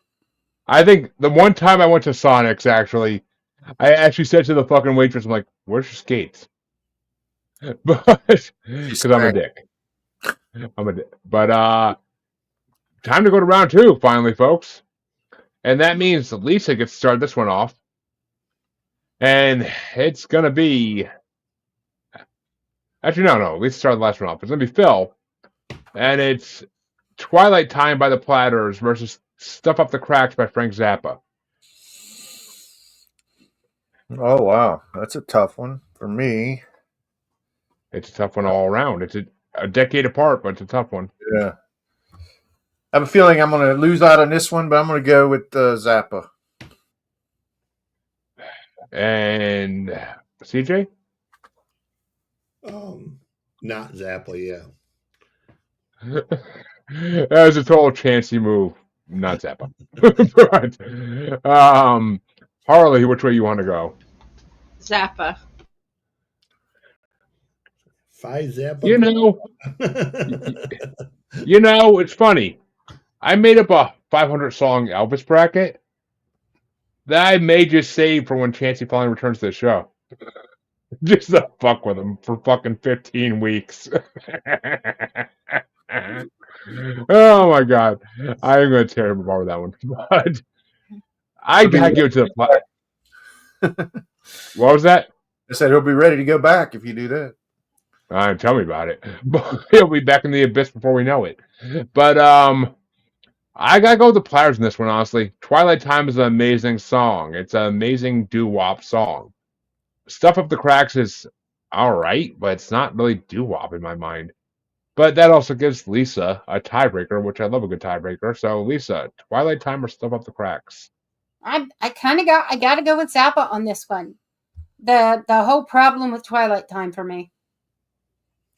Yeah, we have fatigue with Twilight Time. It's Skyline Time. Skyline And if it wasn't for the fact that Ugh. the jingle sounded exactly like the original song, then it might not be a problem. But it sounded. It's just so grating. overblown for us. Which means Zappa moves on. that CJ starts up the next matchup. Mm-hmm. And it's going to be Morse Code of Love by the Capris versus The Air by Frank Zappa.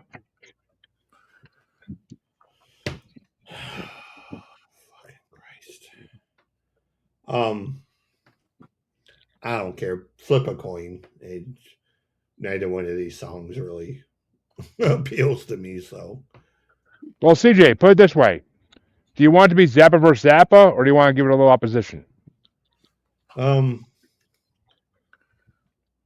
Do Morse code. Okay. And Harley? Morse code. And as much as I love the dark nature of The Air, I gotta give it to Morse Code of Love too, just for that opening. That opening is fucking incredible.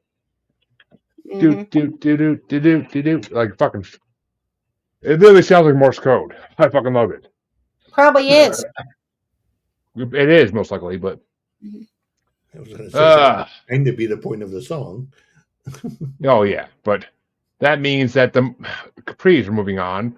Which way would you have gone, Lisa? Morse code. And Phil? I had Zappa on this one too, but it matters not. Well, if Zappa gets one song in the round into the quarterfinals, we'll see if this next matchup makes him have two.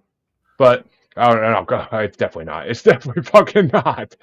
But this one gets started off by Harley. Is it Go Cry on Somebody Else's Shoulder by Frank Zappa or Yakkety Yak by the Coasters? Yakkety yak. Don't talk back. And yeah, I'm 100% giving a yep to that one. But Lisa, which way you want to go? Yep. And Phil? Yep. And CJ? Yep. Say, you gotta love that opening. Take out the laundry and the trash. You ain't gonna rock and roll no more. And when you're done with that, bring in the dog and put out the cat. Yeah, like some dude just sitting there with a channel changer or some shit, bossing his wife around or something. Since I saw fucking the music video on Tiny Toons for that back when I was a kid, like that song has been one of my favorites. But I'm pretty sure it was Daffy Duck's nephew doing that music video. But could be. No, not Dewey. Daffy Duck's nephew, not That's Disney. That's not. I forget his fucking. Oh my god, what's his name? Oh fuck! It's confused. I do that. I am pissed off myself right now. I can't remember that name. But the other one anyway now. Yeah. Hanna-Barbera. Right. But the next matchup gets started. Frank went down. Frank lost. Frank went down on that one. Yes. Okay. Frank went down that one. But then that means the next matchup gets started off by me, and it's Rock and Roll Is Here to Stay by Danny and the Juniors versus Ramalama Ding Dong by the Edsels. I gotta give it to Rock and Roll Is Here to Stay. It's a better song. Ramalama Ding Dong is kind of just one line throughout the whole song. Like, to me. But I mean, I like Rock and Roll's Here to Stay. But which way you want to go, Lisa? I didn't really love this version, but I like the song better. So I'm going to go with Danny, and I'm going to go with Rock and Roll is Here to Stay. But in my brain, it's the Sha Na Na version. Sha Na Na version. Yep. Okay. And Phil? Wasn't it Morris Day and then Morris Day and the Nights that was in Animal House, or is that Purple Rain? Morris Day and the Time was Right. in Purple Rain and That was Jay and Silent Bob.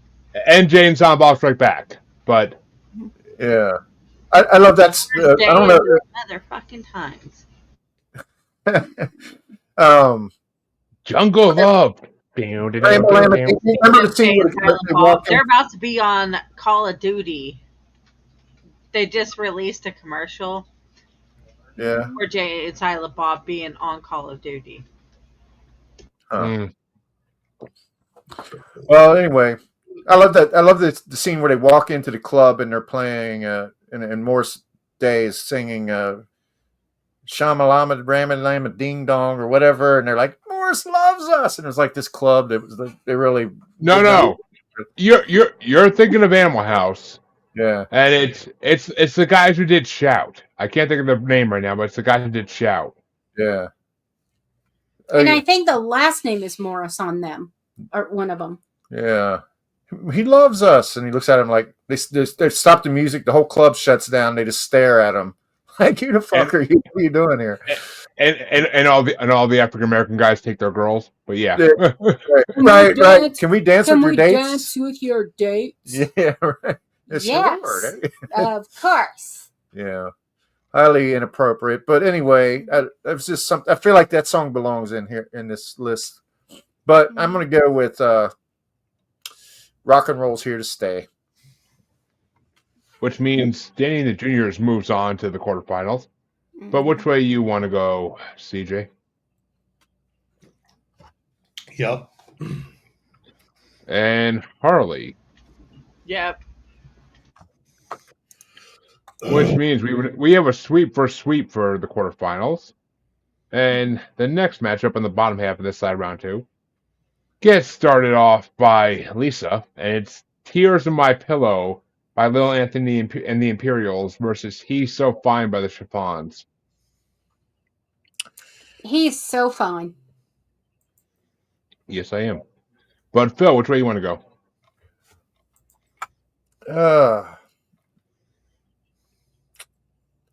Yeah, He's So Fine.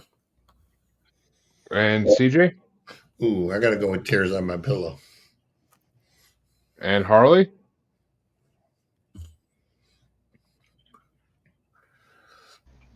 Tears on My Pillow.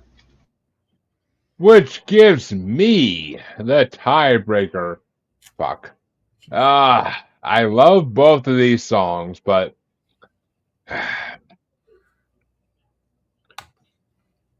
Doo-lang. I gotta go with He's So Fine. It's fucking classic. It's fucking classic, and it's doo wop. It's pure doo wop. And I love the Chiffons. Like that's an amazing song. So I wish you were mine, which is what every girl ever said about me. I wish. But so yeah, He's So Fine is definitely moving the fuck on. I love Tears My Pillow. It's a good song, but it's just too sappy for me. But that means the final matchup in this half of round 2 gets started off by Phil. It's There Goes My Baby by the Drifters, or There's a Moon Out Tonight by the Capris. It's a 1959 matchup.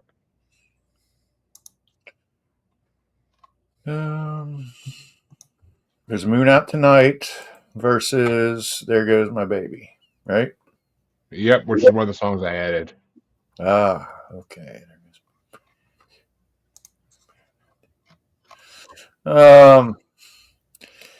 Yeah, I ranked There's a Moon Out Tonight pretty high, but I think I'm going to go with There Goes My Baby. I know that song. Didn't prepare, but I know the song, so I do like that. Classic. And Lisa. Sing a little bit of There Goes My Baby. There goes my baby. Mm-hmm. Do you know any more? No? Okay. No, not really. I like There's a Moon Out Tonight. Oh, thank you. Okay, that's the one I thought. Well, that cut out. Do what? Oh, it cut out. Oh, But you know what? I'm going with There's a Moon Out Tonight. And CJ? There Goes My Baby. Because it has that doo wop. That do do do do do do do do do. And Harley. There Goes My Baby. Just put 7. Oh, once again, Harley does not give me the tiebreaker. There Goes My Baby moves on to the next round. I would have given it to There's a Moon Out Tonight. Because, 1, it's a better song. And 2, it'd be a good werewolf song. So, I do. it should be in a werewolf movie. It should have been in one of the Howling. It should have been in one of the Howling movies, for fuck's sake. But There Goes My Baby. But There Goes My Baby is moving on. Oh, never mind. I'm wrong. Sorry. I told him the wrong. And that means that this half of round 2 is officially over. And we can move into the other side of round 2.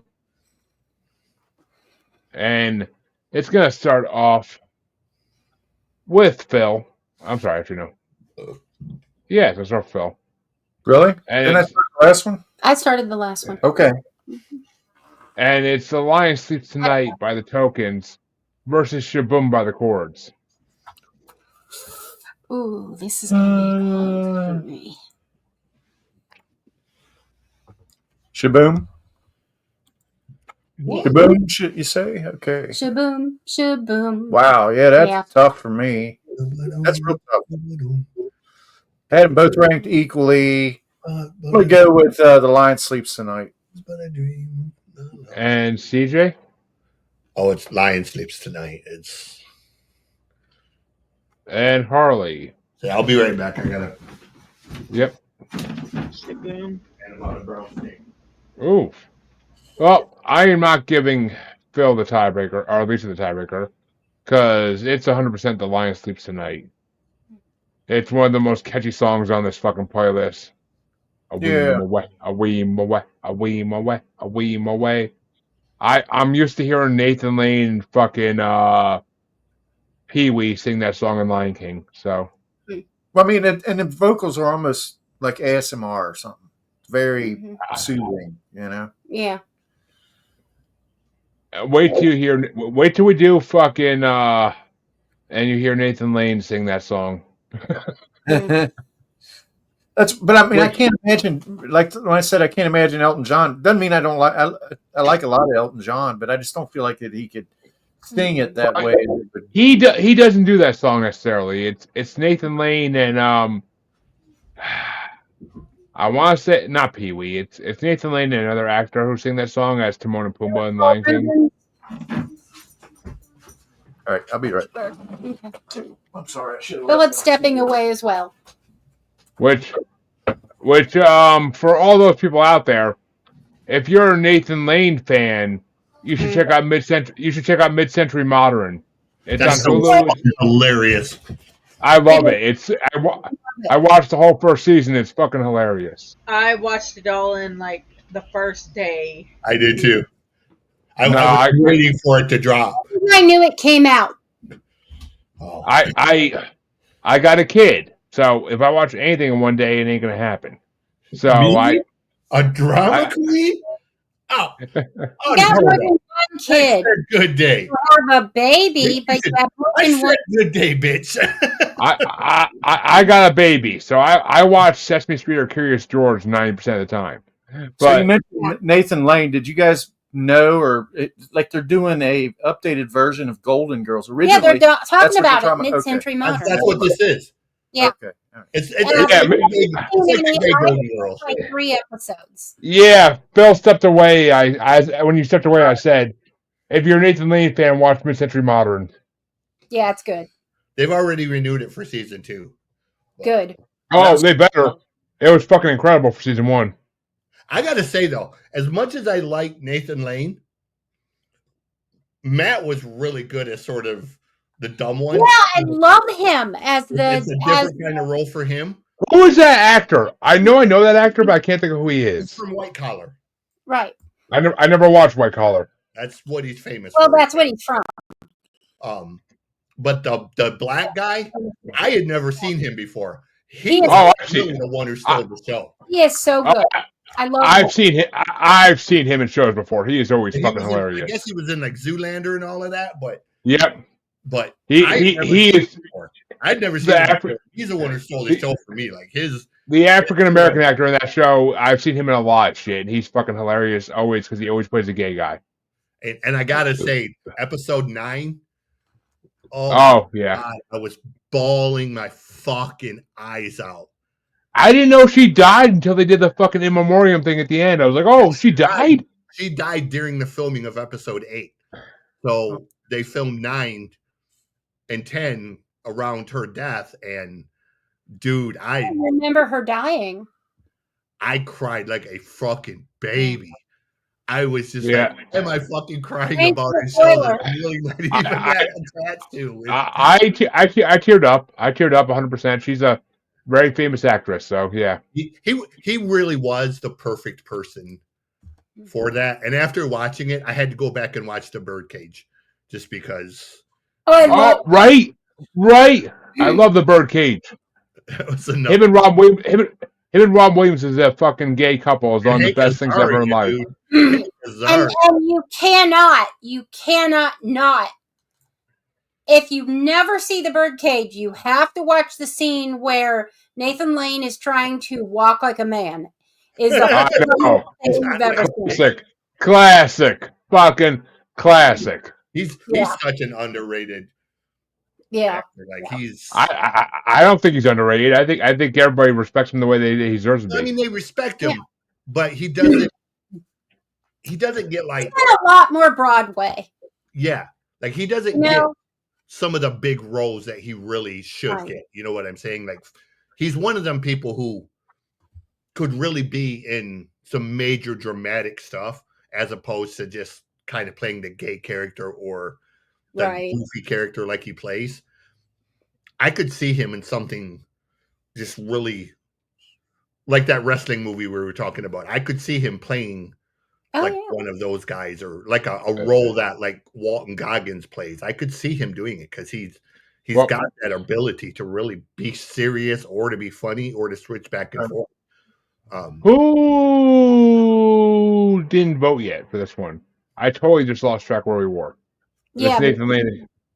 Oh, it was you, Lisa, I believe, right?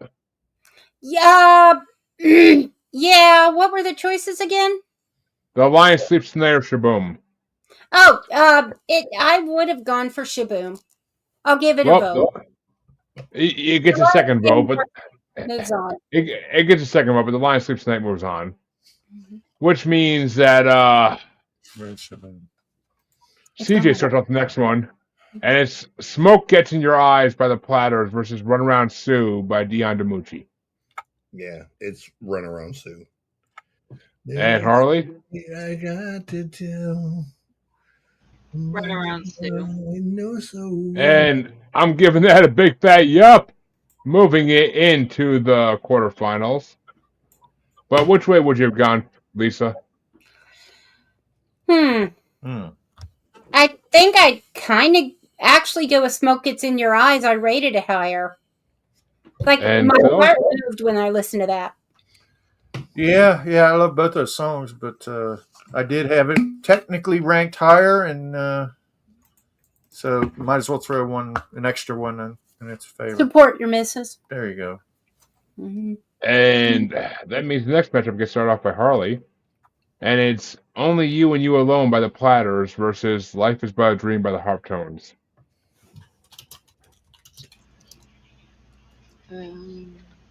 Only you and you alone.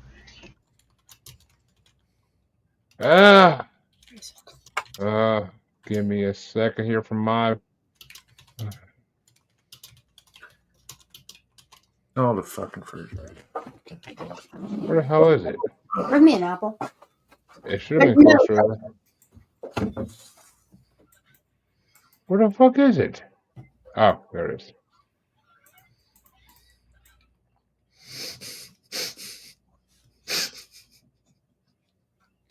I sort of got to have this, the humor of a 12-year-old. this is a hard matchup, honestly.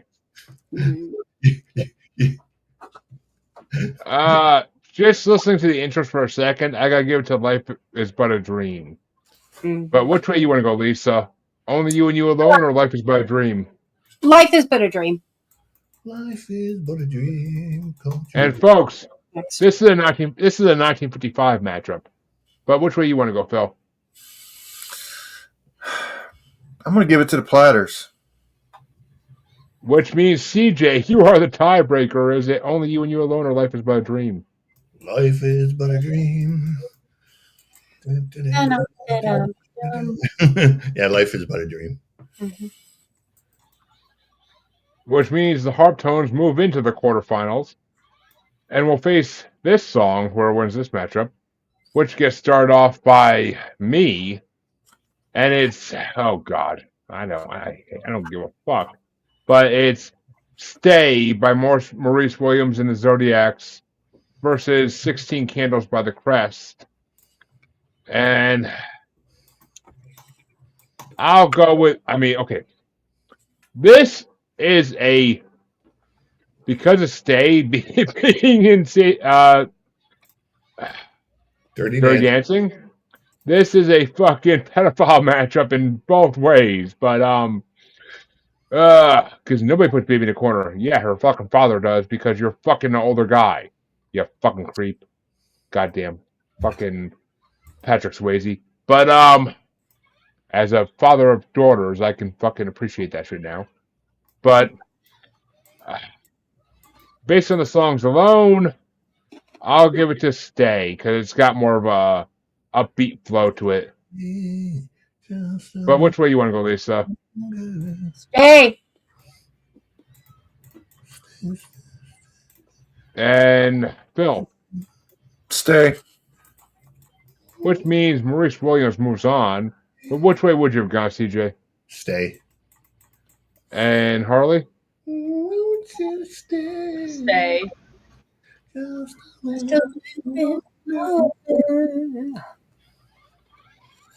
And we moved down to the bottom half of this side round two. With only two matchups left. And it gets started off by Lisa. I Wonder Why by Dion and the Belmonts, or I Only Have Eyes for You by the Flamingos.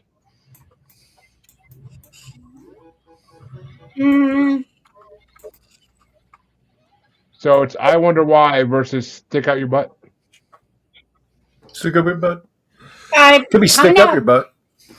I definitely He's actually saying Doo Wop. only have eyes for you. And Phil. That's a valuable clarification there. He's saying Doo Wop. Yeah, because the mind wanders. I was like, could it be stick up your butt? Something like that. Give up your butt? Yeah, either way. But which way you want to go, Phil? I Wonder Why. Ooh, okay. And CJ? I Wonder Why. And Harley? I Only Have Eyes for You. Which means it's a tiebreaker coming down to me. And I Only Have Eyes for You is moving the fuck on because I love that song. Because it reminds me of that song that plays in that X-Files episode we talked about, Lisa and Phil, in your show. Yeah. What was the song that the demented family was playing on their? You remember that? That was a standard also. I can't remember what it was. I made a reel about it. Oh well. I'm looking it up because I'm kind of curious. Yeah. They're driving along, and not, it was like moonlight was going down on them, and like the fucking. I'll look it up. It's like I'm looking it up right now. Oh, okay. Well, actually, okay, look it up because I don't know if I fucking see it here even. I never did care for the X-Files, but I did enjoy that episode for some reason. I don't know why. X-Files. It was sick as hell. What was the name of it? Home. Okay. X-Files Home episode soundtrack. It was banned for like years, right? When they played it once. It's still not allowed on cable TV. It's only on Hulu on the X-Files full broadcast, but Wonderful. Wonderful. By Johnny Mathis. Right. Johnny Mathis. There should be something by him on here, I would think. Yeah, I don't think there is actually. Maybe next round, maybe. Johnny was more of the 60s and 70s. I'm sorry. There's plenty of 60s. No, he's not on this. Mm-mm.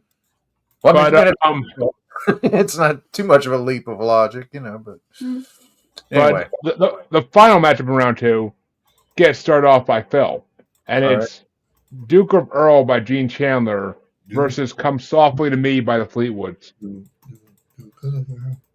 Well, I had the Fleetwoods rated pretty highly, but I'm going to go with Duke of Earl.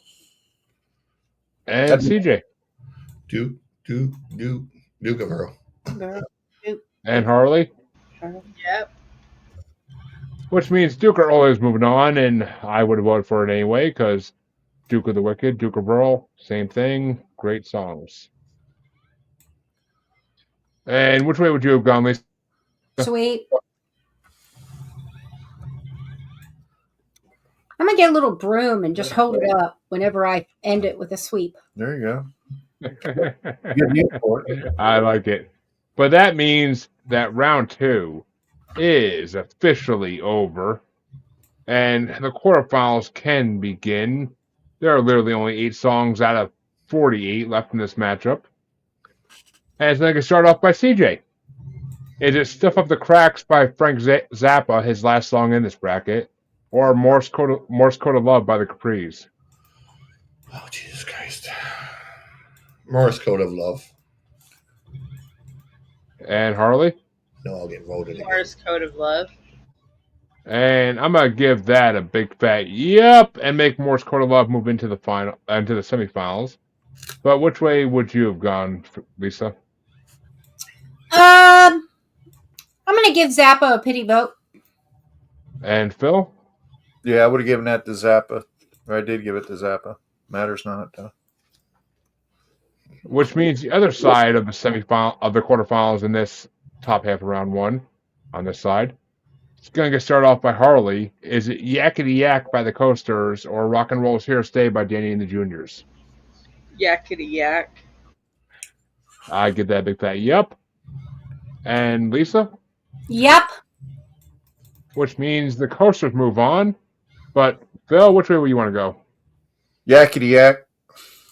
And CJ? Yeah, that's a fucking hard one.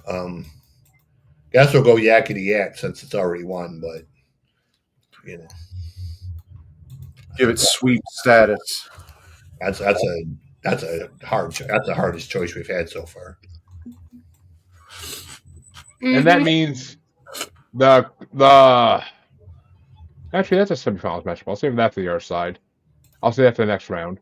But the other side of the top half gets started off by me, and it's The Lion Sleeps Tonight by the Tokens versus Runaround Sihu by Dion DiMucci.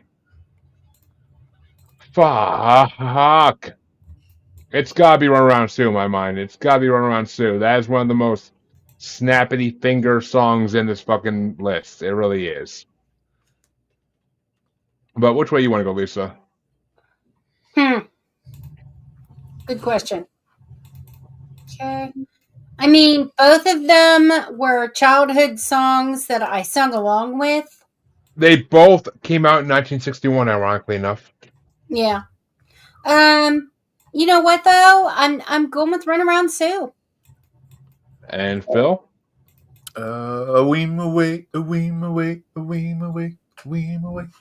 Mhm. That's where you're supposed to come in with the chorus. I don't remember it right now. No, okay. Lion, Sorry. In the jungle, the mighty jungle, the lion sleeps tonight. I can't get that high. I don't think. It's I'm surprised. I'm surprised I got that high, honestly. But Away, away, away, in the jungle. Yeah, I can't sing. Lion sleeps tonight. For me. Don't make me sing anymore. It's just not kind to and anyone CJ, else. You love it. Oh, why do I do yeah, it?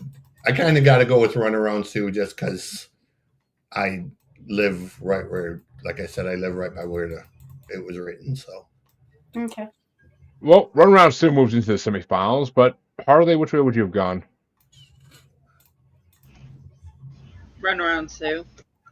Ooh, which means Lion Sleeps Tonight loses with 1 vote.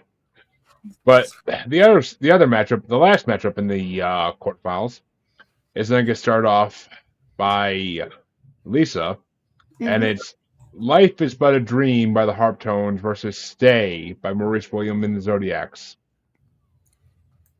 I gotta go with "Life Is But a Dream" because my favorite song is "Dream a Little Dream." So you know. And CJ? yeah, life is but a dream, sweetheart. And Harley? I'm going with Stay.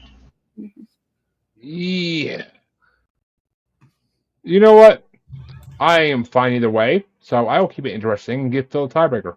God damn it! Yeah, both of these songs rank very high, but I'm going to go with "Stay." I'm fine either way, honestly, but I don't think there's much hope in the semifinals either way. And that means that it is time that the semifinals begin because we have 4 matchups in the semifinals, for 2 for the top, 2 for the bottom, and they're going to start off. I kind of fucked up in the order there, but they're going to start off with Here's Sega Genesis or something going on. No, Gonna start off with you're Chicken Invaders. Oh, it's going to start off with Phil. So I fucked up in the order there, but it's Morse Code of Love by the Capris versus Yakkety Yak by the Coasters. yeah, that's kind of a no-brainer. Yakkety Yak. And CJ? Yakkety Yak. And Harley? Yakkety Yak. And me, yeah, obviously. And Lisa? Sweep. Truly it is. And Yakkety Yak makes it to the top finals. But on the bottom half of the semifinals, it's going to start off with CJ, and it's "He's So Fine" by the Chiffons versus "There Goes My Baby" by the Drifters.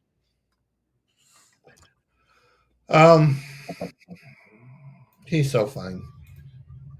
And Harley? He's so fine. And I'm going to give that a big fat yup, making "He's So Fine" move into the finals. But which way would you have gone, Lisa? Yep. And Phil? I think that's a sweep. Is it? That's our second sweep in the semifinals. Okay. And this one, maybe. But this one can start off by Harley. On the other side of the semifinals, it's Runaround Sue versus by Dion DiMucci versus "Stay" by Maurice Williams and the Zodiacs. Stay. Yeah, no. I'm voting for Runaround fucking Sue. All day, every day. But which way you want to go, Lisa? I have Runaround Sue. And Phil? Well, I could go either way. I've got these tied in my ranking system here, but I'm gonna leave it up. Is it you, Jeremy? I'm gonna leave you up for the tiebreaker and take "Stay." It's not me, but it's CJ. But CJ, you're the tiebreaker. Is it Runaround Sue or "Stay"? There's a story I got to tell. Sort of around Sue, dude. It's Yeah. okay. Which means Runaround Sue is going to have a very hard matchup in the finals. But the last semifinals matchup is going to be start off by me, and it's I Only Have Eyes for You by the Flamingos versus Duke of Earl by Gene Chandler. Fuck. Fuck. No. All right. I Only Have Eyes for You got pretty far in the Rolling Stone bracket. So I got to go with Duke of Earl, honestly. I got to go with Duke It's of not Earl. that hard of a choice, bro. But which way you want to go, Lisa? I'm gonna go. Like he said, it's really tied for me. So I'm gonna go with the Duke of Earl. And Phil? Duke of Earl. Which means Duke of Earl does make it into the finals for the bottom half. But which way did you want to go, CJ? Yeah, just Duke of Earl. And Harley? Duke of Earl. Which means 3 out of 4 of the semifinals matchups are fucking sweeps, folks. And in a second, we will be starting the finals. But in the finals, we'll get started off by Lisa. And Lisa, for the top half left side of the actually, for the top half of the finals. Oh God! Actually, no. I'm saving this for last. The bottom half of the finals we'll do first. It's number 31 ranked. He's So Fine by the Chiffons from 63 versus number 10 ranked Duke of Earl by Gene Chandler from 61.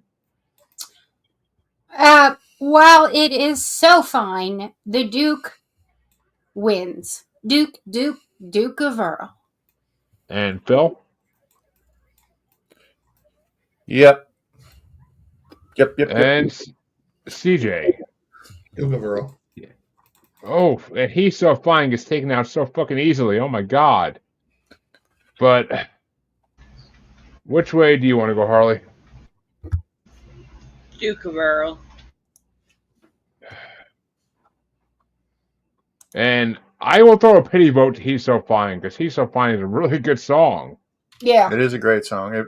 It made it all Yeah, but this that's, far. So. that's what happens with brackets. Which means the top hit finals, to make it even fucking harder, get started off by Phil. And it's number 35 ranked Yakkety Yak by the Coasters from 1956 versus number 17 ranked Runaround Sue by Dion DiMucci from 1961. Well, I'm gonna stay with my rankings. I'm gonna go with Yakkety Yak. And CJ? So you got Yakkety Yak versus Runaround Sue? Yeah. Yep. That's Runaround Sue. And Harley? Yakkety Yak. See, I'm going to give it to Runaround Sue and make Lisa the tiebreaker. Power. And in my rankings, Runaround Sue is winning. All right. I love Yakkety Yak, but Which means Runaround Sue does win the top half of the finals. And I usually don't do this when the bracket's this long, but for these final 4 songs, we need a 3rd and 4th place fucking matchup because it's epic. It's epic. The 4th song. But okay. It's like I can start off by CJ.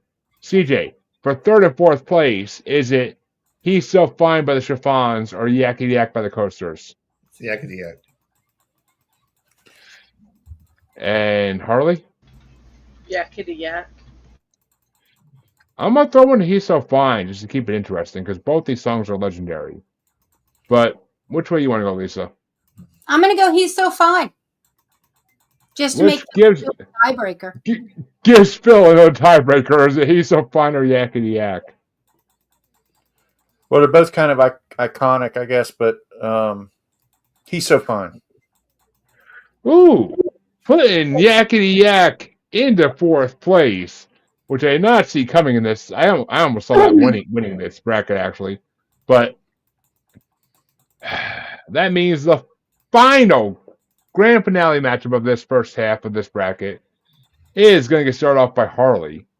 And is it number 10 ranked Duke of Earl by Gene Chandler from 1961, or number 17 ranked Runaround Sue by Dion DiMucci from 1961 as well? Runaround Sue. And I'm going to have to agree with that, honestly. But which way you want to go, Lisa? Duke of Earl. And Just Phil? edit it out. Well, I'm going to throw it to CJ on this one.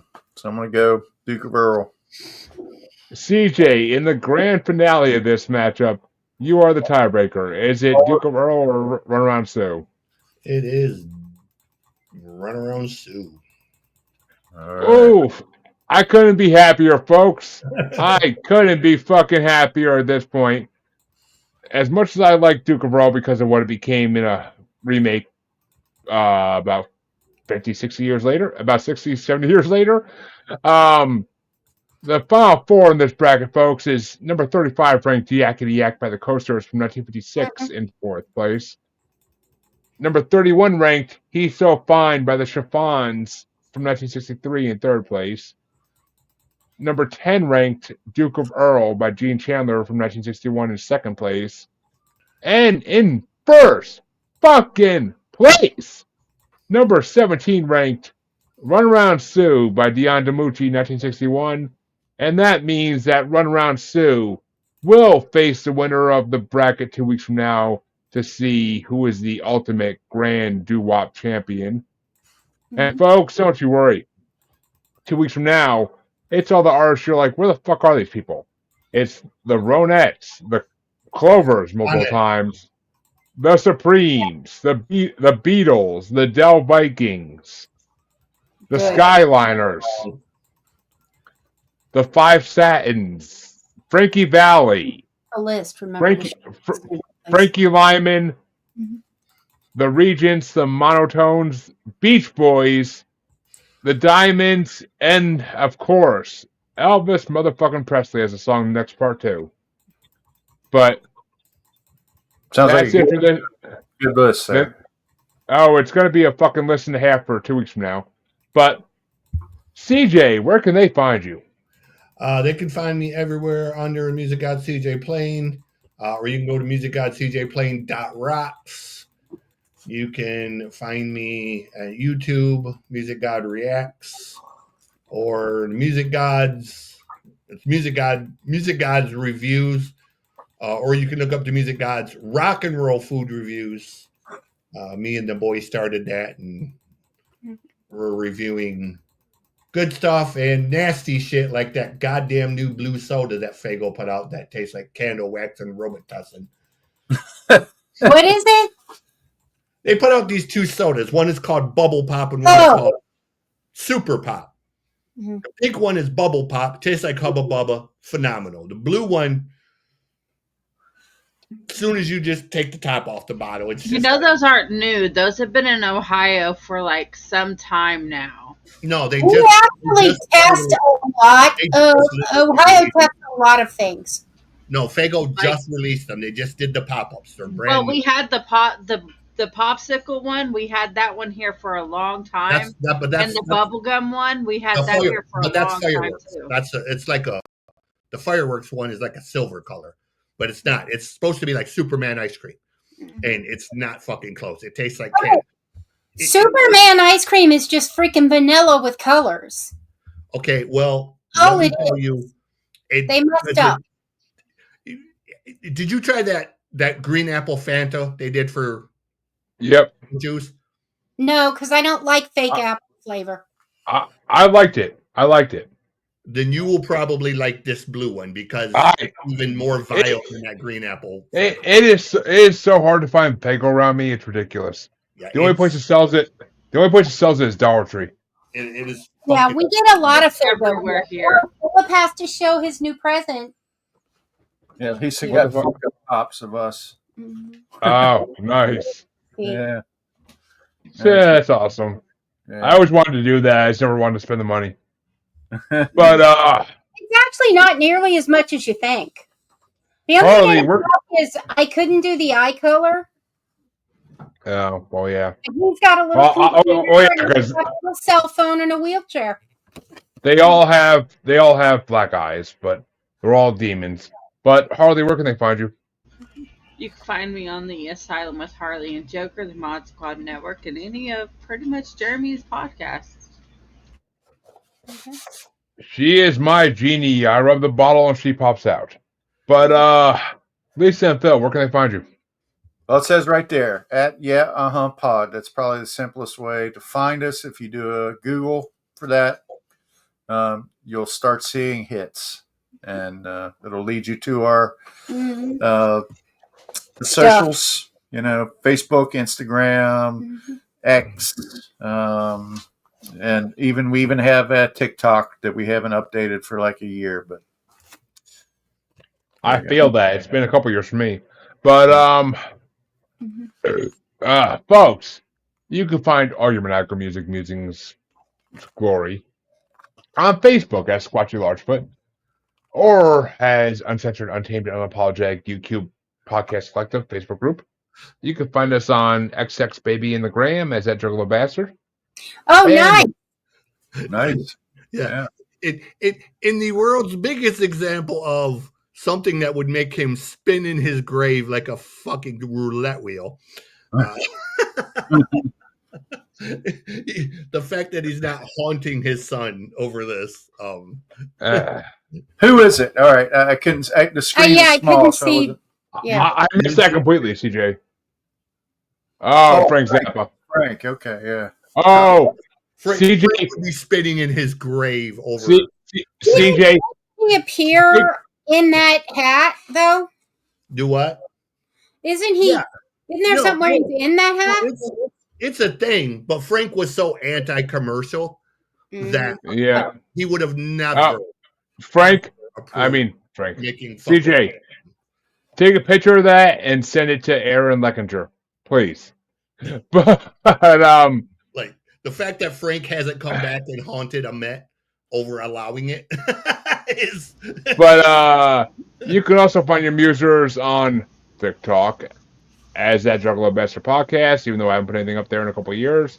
But my network is now, I give my network a bunch of videos to break down the videos for TikTok, so maybe I'm up there now, I don't fucking know. But you can also find your musers on YouTube as Maniacal Music Musings. Only place you'll find every video we ever done. So go check them out there if you want to see this mystical chancy we talk about. Or we are also a proud part of the Parapost Network, the Pod Nation TV network, and the Pod Match network. 3 networks repping my shows, baby. But you can check us out in 2 weeks for the finale of this bracket and find out who wins the wheel spin to pick the next bracket. Or you can come out on this Tuesday where we will be reviewing a 2 hour and something fucking musical called Epic the Musical. It's about the Odyssey. It's like 2 hours and 48 minutes. Shoot me now. I gotta listen to it. But you'll love it.